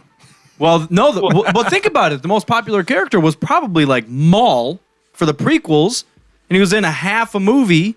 So that's why they just kept giving him screen time in the Clone Wars. All the hype movie and all the trailers got everybody so excited, and then he was already their favorite. Just like when BB-8 showed up in the trailer, everybody was like, "Holy shit, that's gonna be awesome!" I was tattooing BB-8s before the movie came. A lot of us were, but like we were tattooing BB-8s before the movie came out, and a lot of stuff, Captain Phasma and shit, before the movie came out, and it was rough because people are like, "What if these characters suck?" And it's like, well, here's a gamble, but the tattoo will look cool. Yeah. Well, Phasma was another Boba Fett, really. Yeah. Exactly. I mean, I think that it was the original. The special stormtrooper, the more SEAL-like trained, special ops trooper. I think she does take over the original Boba Fett role. But that's what I love about the new movie as well, is because everybody's like, "Oh, I love the new X-wings," and it's like, motherfucker, those aren't new. Those are McQuarrie's original designs. That's what the X-Wings were supposed to look like in the first movie. But they went to an airplane depot and was like, "Oh, these things look cool. If there's 4 of them, it might look cooler." So a lot of McQuarrie's designs, a lot of the original artists' designs were used in the movie and Rebels. So, I mean, that's why I really like it. And a lot of the art nerds out there really like it too, is because they bring so much to it. Wait, explain the difference between the old and the new X-Wings. Well, the original physically, don't they look the same? No, they're both X's. That's it. Well, yes and no. I mean, if I pay attention to detail, and a lot of us in the Celebration Network do too. Yeah. I mean, we nerd out on this stuff. So the original looked like one whole cylinder, and then it split in half.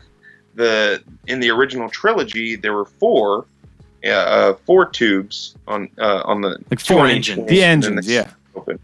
So I mean, the engine looks totally different, but that was how McQuarrie originally drew them, was to be a full circle and then split in half. Yeah. I see. Yeah, that's I never the biggest even difference. That. Yeah. Loose has an engine on each wing, and then this one is one full thing, and it gets. Yeah, I never even noticed that before. Yeah. They're just shaped differently. The shape, yeah, they're the same and everything like that. It's the little things, but that was the original design of McQuarrie. It was a little nod, you know what I mean? And we appreciated that as artists, because that was really awesome. We worship this dude's artwork, and they're using it in the movie. I mean, these are original thoughts. These are original plans to the original Star Wars that didn't get used. Yeah. You know what I mean? So and for them to finally be dug up and reinvigorated, it's awesome. Right. And that's what they're doing for Rebels too. I was just gonna say the nod that you said. Yeah. Is like the nod is huge. The thing that there's one shot with Thrawn, and he has statues of lizards behind him, and it looks like they're standing on his shoulder, just like the Isomari from the Thrawn trilogy book. Exactly. Those little creatures. So all those nods, they negate the Force. Disney cancels our fucking favorite shit and then gives us little sprinkles of it, and we all just forget that they even canceled in the first place. Yeah. Do you remember? Did you ever see the trailers for Star Wars Detours? What Detours? Seth Green? No. Star Wars Detours. Seth Green actually, before Disney bought it, had this whole like Cartoon Network Adult Swim line or episodes of a show called Star Wars Detours. And now, because Disney owns it, they're like, this doesn't really mess with our timeline. You're rehashing on a lot of old stuff that we're trying to... Like, it was a lot of stuff geared towards making fun of or being a smartass towards the first 3 prequels, which Disney is trying to shy away from. But you should look it up, man. There's a lot of trailers out there for them, and it's funny. Star Wars Detours. I'm going to check it out. It's on the Especially list. as much as we've loved Robot Chicken before. Oh, yeah. Yeah. Yeah. Seth Green's awesome. And he's the Joker in Mass Effect. God, awesome. I don't know why I just thought of this, but I'm so excited because we were talking about the X-Wing and the physicality of it and how it looks. I'm so excited to see an AT-AT like outside of Hoth. Yeah. Like on that beach scene. Holy shit. Yep. Yeah. I'm excited. Yeah. Stormtroopers can't shoot. I wonder if they can swim. Yeah. We'll see. You said AT-AT, and you said Stormtroopers can't shoot. That just reminded me more of shit in Rebels that I'm just like... They do whole scenes showing how regimented the stormtrooper training is, and then 3 seconds later, Ezra is running around with his fucking slingshot, and every stormtrooper is just automatically they lose. Yeah. Like stuff like that makes me. That's why I hate the Rebels. Stuff like that makes me so fucking angry. Like that doesn't make any sense though, at there all. was a scene that actually screen captured. It was Kanan when he was in the full armor of a stormtrooper in disguise, and he busted out his lightsaber, and it was all cloudy around him. I mean, I had to capture that stuff because one, you rarely see a stormtrooper with a lightsaber, but like just artistically, it was beautifully done. I mean, like the light shadowing of the saber and everything, it was awesome. But I mean, like that whole show, they've really done well with it. Yeah. I'm excited to do this new season. Well, yeah, none of my complaints have anything to do with the storytelling or the artwork or The writing of it's really the good writing's too, really though. great. Yeah, it's just little. I mean, and it's not just Rebels. Remember, It's 4 kids too. I mean, that's what the main purpose Yeah, is. yeah, but yeah. all they know we're watching it, so they're not making Right. it completely, right. bubble gum. Yeah. One crazy epic quote from Rebels from the season finale of season 2 is when Ezra goes up against Vader. Well, he swings at him a few times and then something happens. I forget.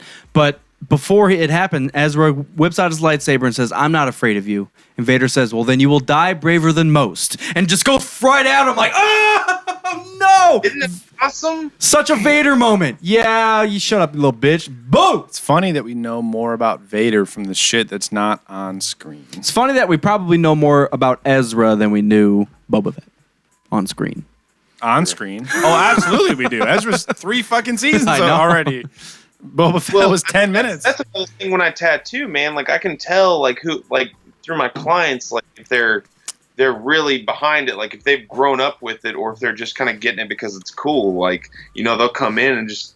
I grew up with this. I wanted Boba Fett. They'll come in 501st, like helmet ready to go, like just stoked on it, and that they're getting, and they know the fan history. And then I got somebody else that's like, "Oh, I just want a Darth Vader here."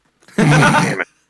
Well, which Vader? And then I go through the list. I'm like, what do you want? Do you Which want Vader? movie poster Vader? Do you want movie Vader? Do you want Macquarie Vader? Do you want like comic book Vader? Do you want Rebels I Vader? mean, there's so many different ones. So Yeah. people are like, you just choose. I'm like, shit. Do you want powdered donut Vader with his helmet off?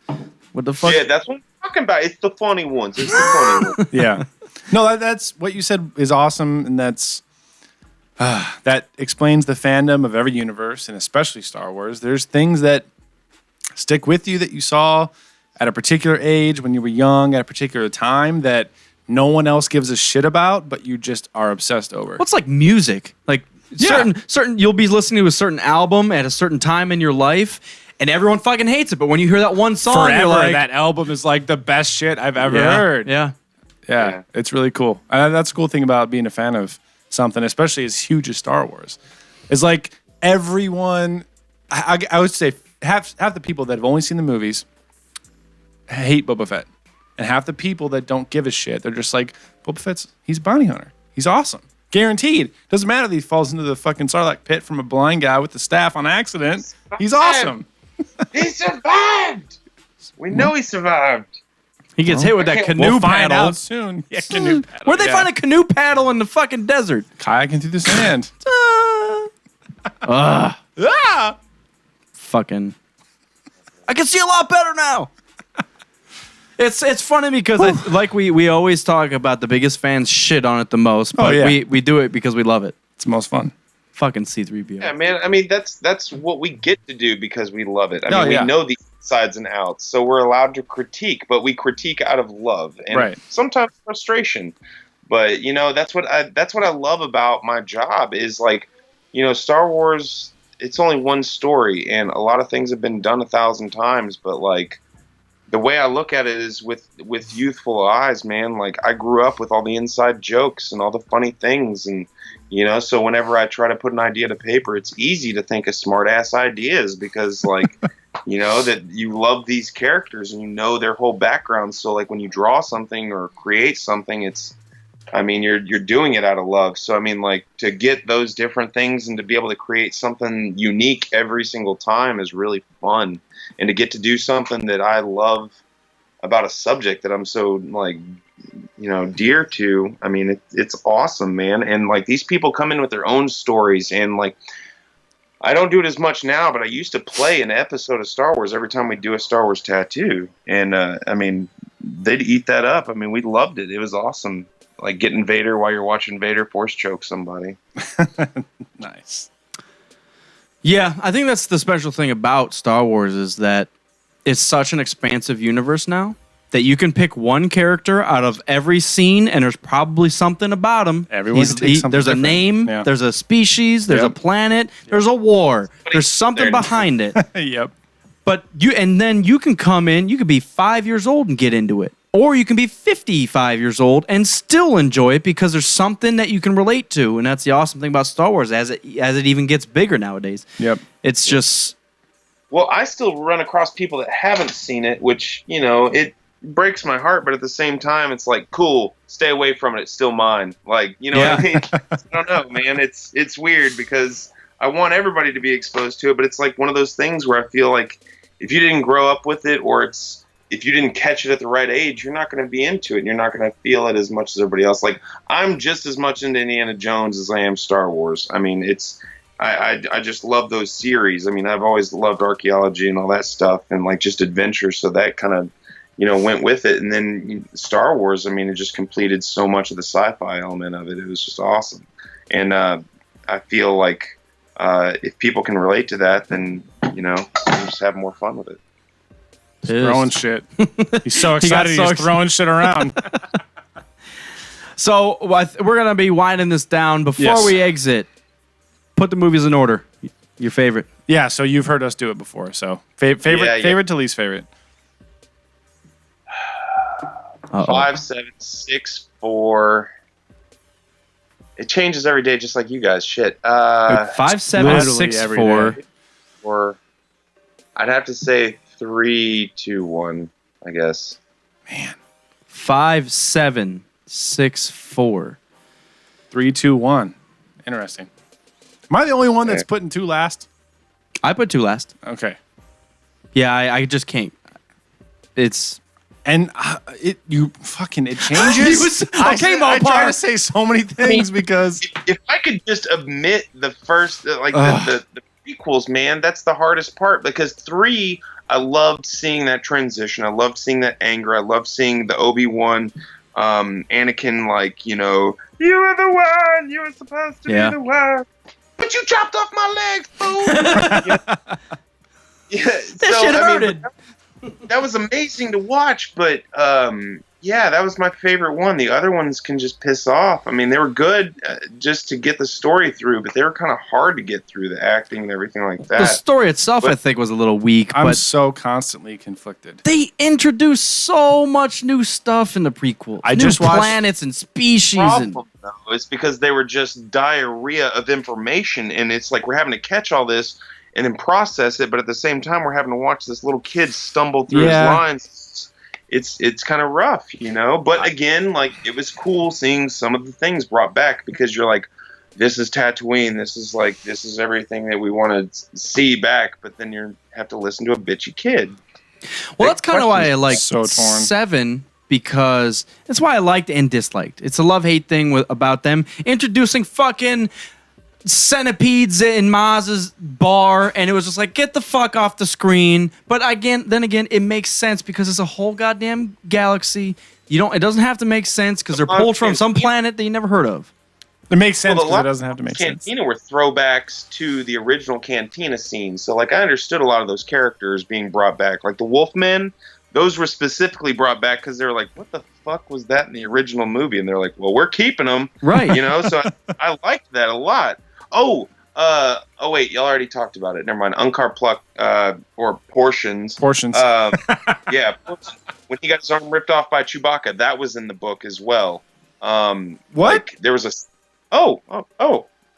Yeah, in the book, Unkar Pluck hunts down the Falcon. They find him at Maz's Cantina, and then ends up getting a fight, and then, pulls out a gun with 2 enforcers, then Chewie, like, literally rips the dude's arm off. Fuck And, yeah. Wait, yeah, it's pretty rad. he's He only got doesn't- one like natural arm. No, he's well, talking he about ripped that off. after He does now. what we've seen in Force Awakens. After The Force Awakens? Yeah, because after they steal the Falcon back, he goes and hunts the Falcon down. Force Awakens book. This was in the was Force Awakens book. Yes. Yeah. It might be in the deleted scenes or whatever, but like it was part of the actual book. The Force Awakens book is when he came back to try to get his ship, and Chewie was not having it. Right. So Fuck you wrong, bitch. Chewie's not give a fuck. I love Chewie so much. It's the last time you're going to beat me in darts. Try throwing darts without an arm, bitch. Space billiards. I can only pick up half the portion. All right, Mopar, your turn. Movies in order. 7, 3, 5, 6, 4, 1, 2. Damn. I'm so conflicted because I just watched one the other day. 4 at the bottom? Whoa. 7. 5. No, I'm sorry. 7, 3, 5, 6, 4, 1, 2. Oh, okay. Whew.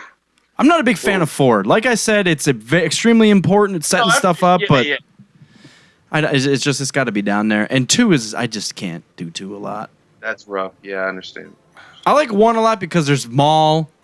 You get to see the pod race was fun. I don't know. I have an order in mind, but I think every Star Wars fan would disown It's rough me. because 1 and 2 are constant. Like I love and hate equal amounts of both. Yeah. So it's really hard for me to decide. But It's I mean, I love that Maul's in there, but at the same time, it teeters on having to listen to Anakin. Jar Jar. So Well, it's funny that you say that because I just watched like 1 and 4 pretty much like day to day, back to back. And every time I want to rave about Han in 4, I listen to Luke being a little baby Mac bitch on Tatooine. And every time I see Maul and Qui-Gon, I have to listen to Anakin. Like, I'm like, honestly, I was conflicted. And 6 is slipping because of the nets. And the fucking Ewoks. Fucking Ewoks. Some small childhood part of me wants to put 1 above 4, but I just can't do it. No. Come on, man. Dude, I'm going to go watch them both again tonight, and we're going to find out. By tonight, I mean over the next 2 or 3 days. Luke, let me put this bok choy in the fucking blender. Let me get out my 70s fucking sneakers. Denim on Tatooine. Denim. 70s denim. Emperor was hip. I think this is what I said last time. 7, 5, 3, 6, 4, 1, 2. No, that's the highest you ever put in 3. You put 3 third. It's going... Well, I was going to say 3's moving up, but what I should say is 4 is moving down. You've never And put 6 3 is above moving down. 6. Yeah, 6 is moving down. You've always said 7, 5, 6, 4, 3. If I could watch 6 without the Endor scenes, it'd probably be like the second best one. But you have to deal with the teddy bears. Luke's a little bit of a badass in that one, which is cool. It's just, it's kind of a weird.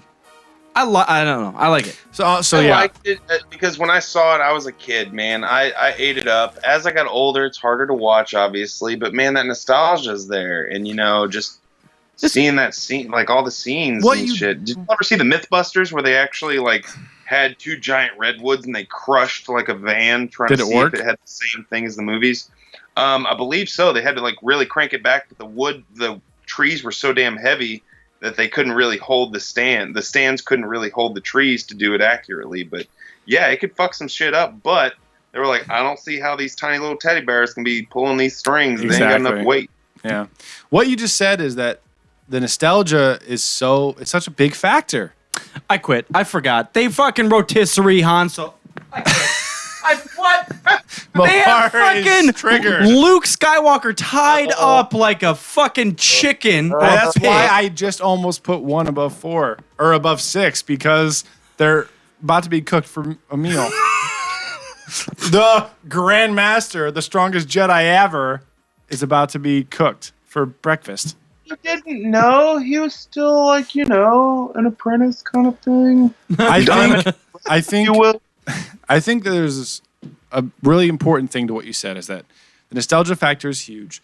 When you see the movie, at what point in your life you see the movie or movies, plays a huge role. And when majority of fans grew up with the original 3 and then wait 10, 15 years and then have to watch the new 3 and they hate them, it's not going to have the same effect because they're not going to have that childhood wonder. They're not going to, when I grew up with Goonies, It's same as Indiana Jones. It has that sense of adventure, and you're like, fuck yeah, pirates, treasure, that's awesome. You know, if I got introduced to that movie now, it'd be like, what the fuck is going, hey, you got, I know. what? Every scene, Yes. this guy's eyeball goes closer to his neck, and it's Yeah. fucking weird. But I still, like, I love that movie, and it's the same thing as, like, with Star Wars. Like, it Yeah. really depends on where at in your life when you saw it. If you had it an open mind and you loved spaceship and the thought of outer space, then that might be your jam, you know what I mean? So it really depends, because I have friends that see it now, and they're like, it's okay. Yeah. It seems like a lot of Star Wars lightsabers. Yeah, It's and like, I'd really love to see like what a 15, 16-year-old would rank their favorite if they've seen them all. yeah, I because you're gonna have guarantee the these. people You're the top. for Yes. sure. Exactly. Because They'd probably say saw- Clone Wars cartoons #1. Rebels number 2. like from a kid's view, they're gonna see a kid up on the screen and they're gonna be like, "Holy shit, that could be me, really?" And then they relate to that, and it doesn't matter that he grew up to drink and drive and be depressed and blah blah blah. Like he was a fucking Jedi, you know. And these kids see that and they really relate to that, but we're not going to ever because we're adults and we just see a whiny little bitch on the screen, so it's kind of hard for us to relate. And then you see Jar Jar and all that other stuff. But yeah, man, I think that the older movies, it really depends because the graphics aren't there. So you have to love the movie to get through the graphics. You know what I mean? And I appreciate them because all the miniatures and all the time that went into it. It's Right. amazing what Right. they did back then. Right. So Well, in the storyline, it's obviously there. But yeah, I mean, Yeah. for example, my wife has only seen 7. And I try to go back. I'm like, we got to go traditional. We got to start 4, 5, 6, then 1, 2, 3. And we have still not made it past 4. So I was watching episode 4 recently, and it was right after the try to frighten us with your sorcerer's ways, Lord Vader. Yeah. Your sad devotion to that ancient religion hasn't given you whatever. The clairvoyance. Clairvoyance knife. But right after that, I think Tarkin and Vader are standing there talking to each other.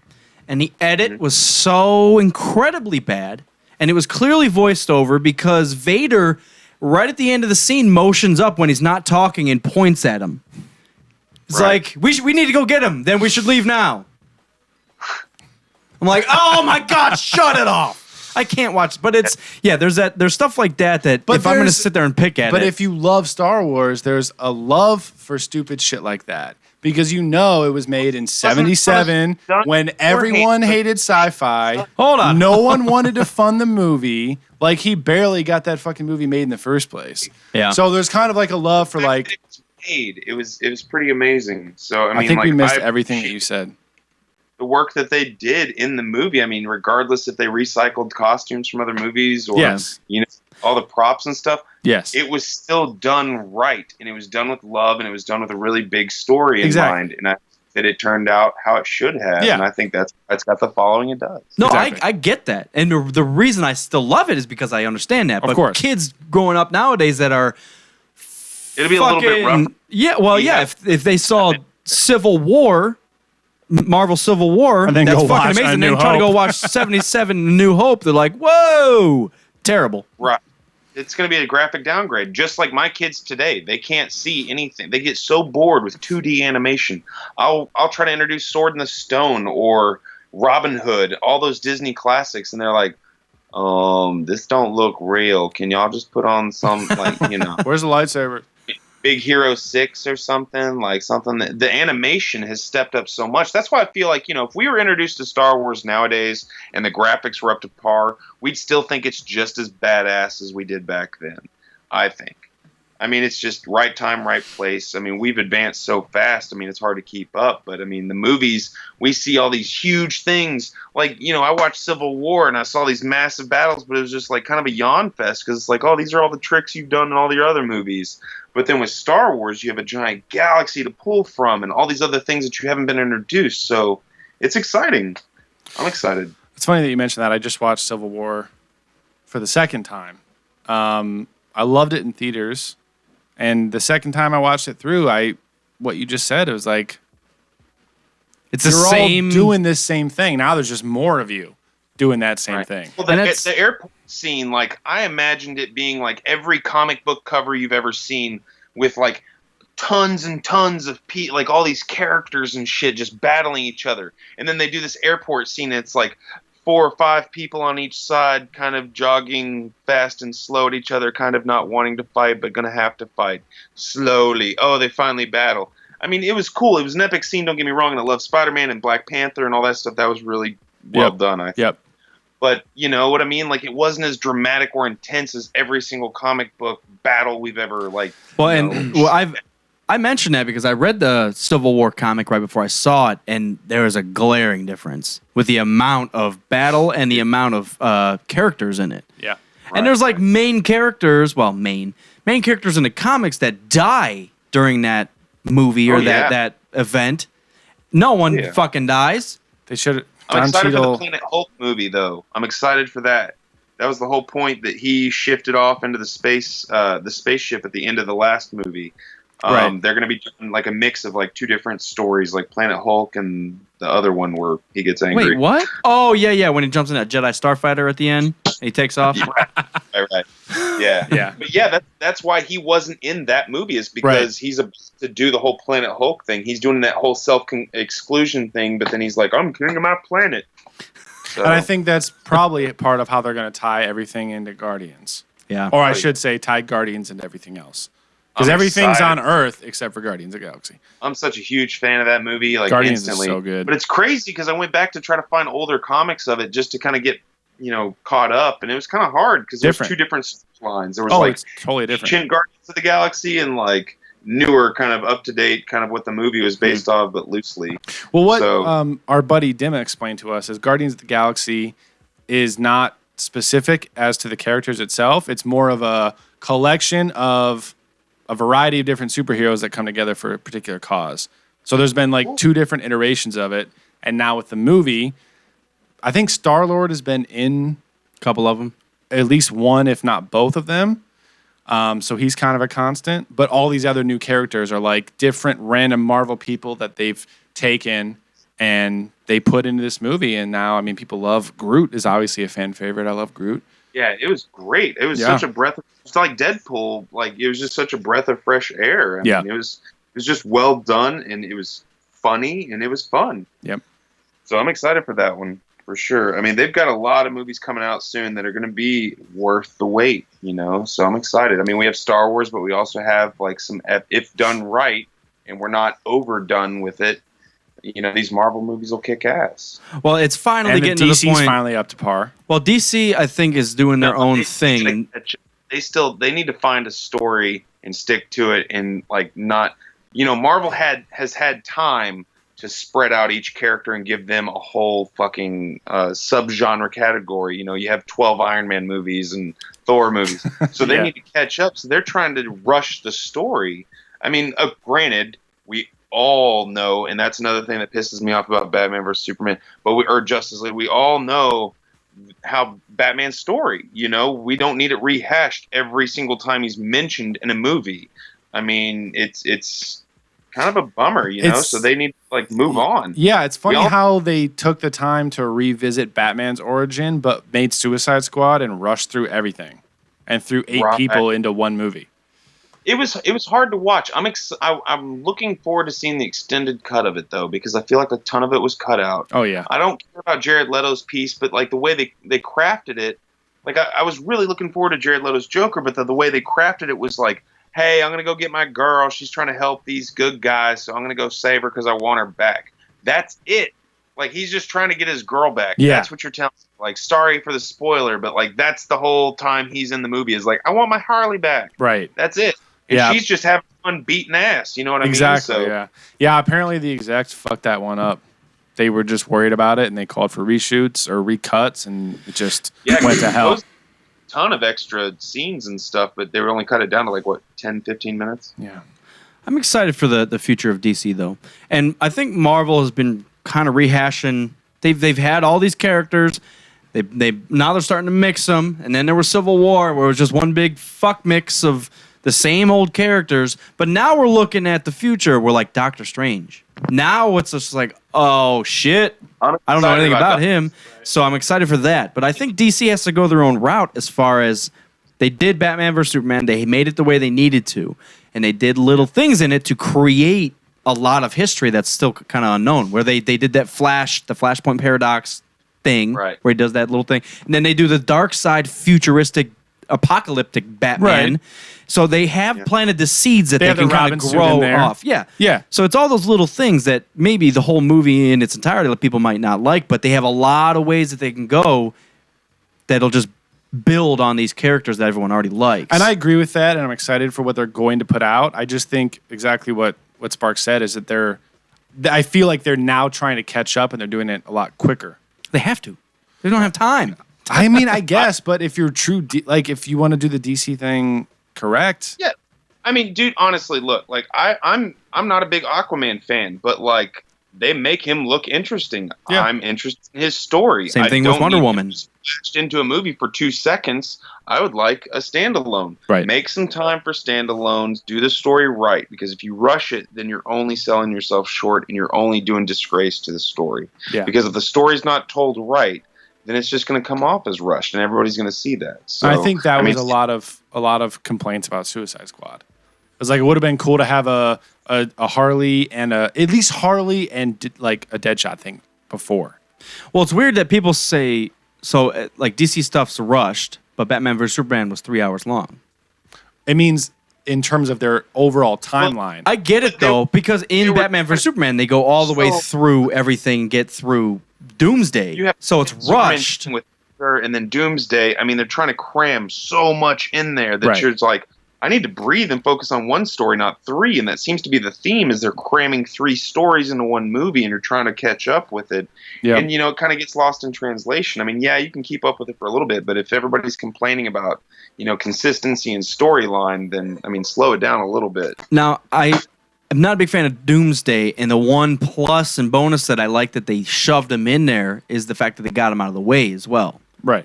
Because I wouldn't have watched the whole Doomsday movie. I would have been pissed if I had to sit there and watch a whole fucking Doomsday movie because I don't like Doomsday. That's what everyone Get said him off about the screen. That's what everyone said about Ultron as well. Right, so get him off the screen. So they kind of did that, even Yeah. though they shoved it all into one movie. It's just Right, like, they can well, move on to another story. That's true, but at the same time, like, do like Spider-Man did. Avoid that part of the story if you must, because Spider-Man never brought in the Vulture. They never brought in a lot of the bad guys. Carnage never made a spot. All those guys. And then villains were rehashed every time. Spider-Man breaks my heart though. I'm not a huge fan of his, but he's been rehashed so many times. And you know what? The actor that played him last, not the newest one, but the one right before, I thought epitomized him awesomely. Lanky, Garfield. funny, Andrew young. Garfield, yeah.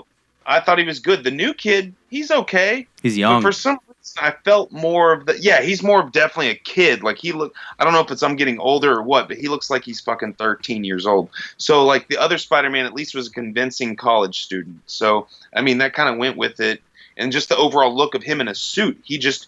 It was everything I imagined Spider-Man to look. You know what I mean? Graceful but lanky and like swarming through the city, just looking awesome. And that's what sucks about all this like political, stuff about Marvel and Sony. Spider-Man suffered. How many times do you have to rehash another character and bring up another Uncle Ben, single Aunt May? Right. I thought that was the other way though. That was awesome when he hit on Aunt May. Yeah. That was good. But didn't Spider-Man get his powers in high school? Yeah. So doesn't the new Photographers. character Tom Holland make? Right? Or some open thing for school. He was just visiting Oscorp or something. So that's like that, where I right? like the new Spider-Man. And I think it makes sense. And what I think they're doing in terms of rehashing, it is kind of annoying. But I feel like Marvel is finally like, Sony has not done our character justice. So here we go. Well, I think they made it make sense As long as they're through. keeping the character alive in the movies, because you can't just be like, oh, well, Sony did it, fuck it, we'll just drop that. Like, at least they're rehashing it, bringing it in. But my focus is they need to do just like every other movie. Stick with one actor. You have one Tony Stark. You have one Captain America. You know what I mean? Just stick with it. Well, I think now that they have control of it, they will.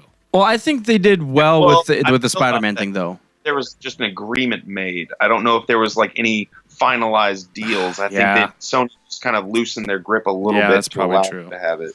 That's so frustrating. Can you imagine if And like there's tons of good shit that's not being held off because of, that kind of stuff. There's tons of comic books that were supposed to be made into TV series. Preacher luckily made it. That's awesome. You should check that out. But, a lot of stuff like Lock and Key. I know I'm going to briefly touch on this, but you guys should check that comic out. Lock and Key is awesome. That's also a good one. But yeah, like they'll nix them just because there's an argument with another studio. One studio will own the rights to the TV series and one studio will own the rights to the movie. And then they want to fight and bicker over which one, and then they'll nix both projects because they can't come to an agreement. Yeah, can you imagine if like Lucas tried to give certain rights to Disney as opposed to selling his whole company to Disney? It's like, oh yeah, you can use Luke, but you can't use Vader. Like they would just like want to make money, so try to twist the whole fucking storyline. Like that's what's happened. Like you can make movies about Spider-Man. Oh, now we actually have a movie studio built. Well, we want to actually do Spider-Man the way we wrote him, the whole time. Right. And we can't because you have the rights to it. That's crazy, dude. Yeah, man, it's tough. That's crazy. Because you can't introduce other characters and do those guest spot scenes because you don't own the rights to those. You only own the rights to Spider-Man characters. That's crazy. Pissed. So you can't do others. Hammered pissed. All right, guys. Well, rambling, guys. It's been fun. a wild rambling ride, man. My favorite part was the fact that you said you heard about us in California, in Anaheim. Yeah, you have to send us. I've only been to California 3 times, and the one time that I went for Celebration, I heard about you guys. You have to send us the name of whoever told you about us. Because the fact that our name is floating around in Anaheim during Celebration blows me. Wow. I don't even know. Well, something blows you, but it ain't that. But yeah, it's pretty awesome.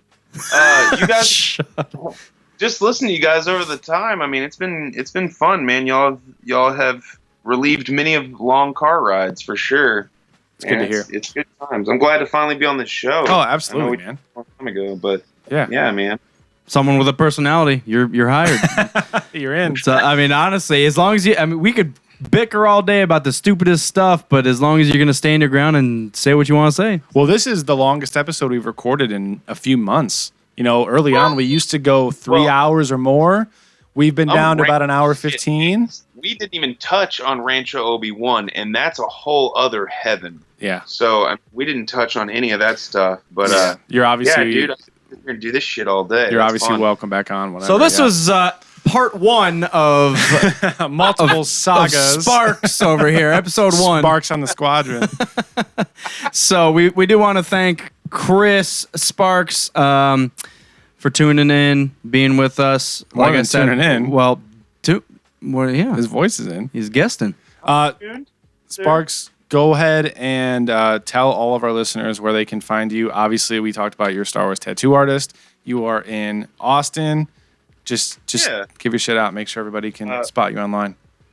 Well, I appreciate it, fellas. My Instagram is Sparks Electric Tattooing, but if that's too much, you just Google or just search Chris Sparks. I work at Golden Age Tattoo in Austin, Texas. And if you have any really cool, unique Star Wars ideas, please hit me up because the more challenging, the better. The more unique, the more funny, the better. I want a woman Vader. I've been wanting a tattoo for a while, so as soon as either we get to Austin or you get to Columbus or we see you at Orlando. Celebration in April. If you want to see an awesome woman Boba Fett, you should look up a tattooer, one of my homies. His name is Matt Diffa, and he does a lot of female Star Wars characters. And he has a very beautiful illustrative style, and I think you'd really enjoy it. I'm always down for people to be exposed to more guys like me. Like, there's tons of guys like me out there that do tattoos and love this shit just as much as we do. Nice. And that guy really kills it with that kind of stuff. He makes them thick. Love really it. Special. I already found his stuff. Awesome. Matt Diffa. One F. Oh, yeah. 1F? 1F. Yes. Well, Yes. Diffa. So everybody that's checking us out right now, still listening, make sure you check out Chris. Oh, shit. It's one big Diffa. Emperor. It's a badass Emperor armpit here. Palpatine. That's fucking sweet. So make sure everybody go check out Chris Sparks. Check out Mac Diffa. Subscribe. Matt Diffa. Did I say Mac on accident? I don't know. There was like... Matt Diffa, Betsy Butler, everybody, check him out. Check them out. Awesome. But yeah, man, I had a blast. Thank you so much for having me on. This Dude, is an awesome time. It's been awesome. Do it Anytime. anytime you guys want. Yeah. Hit me up. Absolutely. Cheers from Austin. Anybody that's still listening, make sure you are subscribed on Twitch, twitch.tv/Rogue Squad Pod. Make sure you're subscribed on iTunes. And of course, we are on all your main social media, Facebook, Instagram, and Twitter. Awesome. Thank you, guys. And to be continued with Return of the Sparks. Dun, dun, dun. Yeah. Thanks, guys. Peace. Woo! Take it easy, fellas. Hey, we're done recording, but yeah, we definitely want to thank you for being our Man, guest.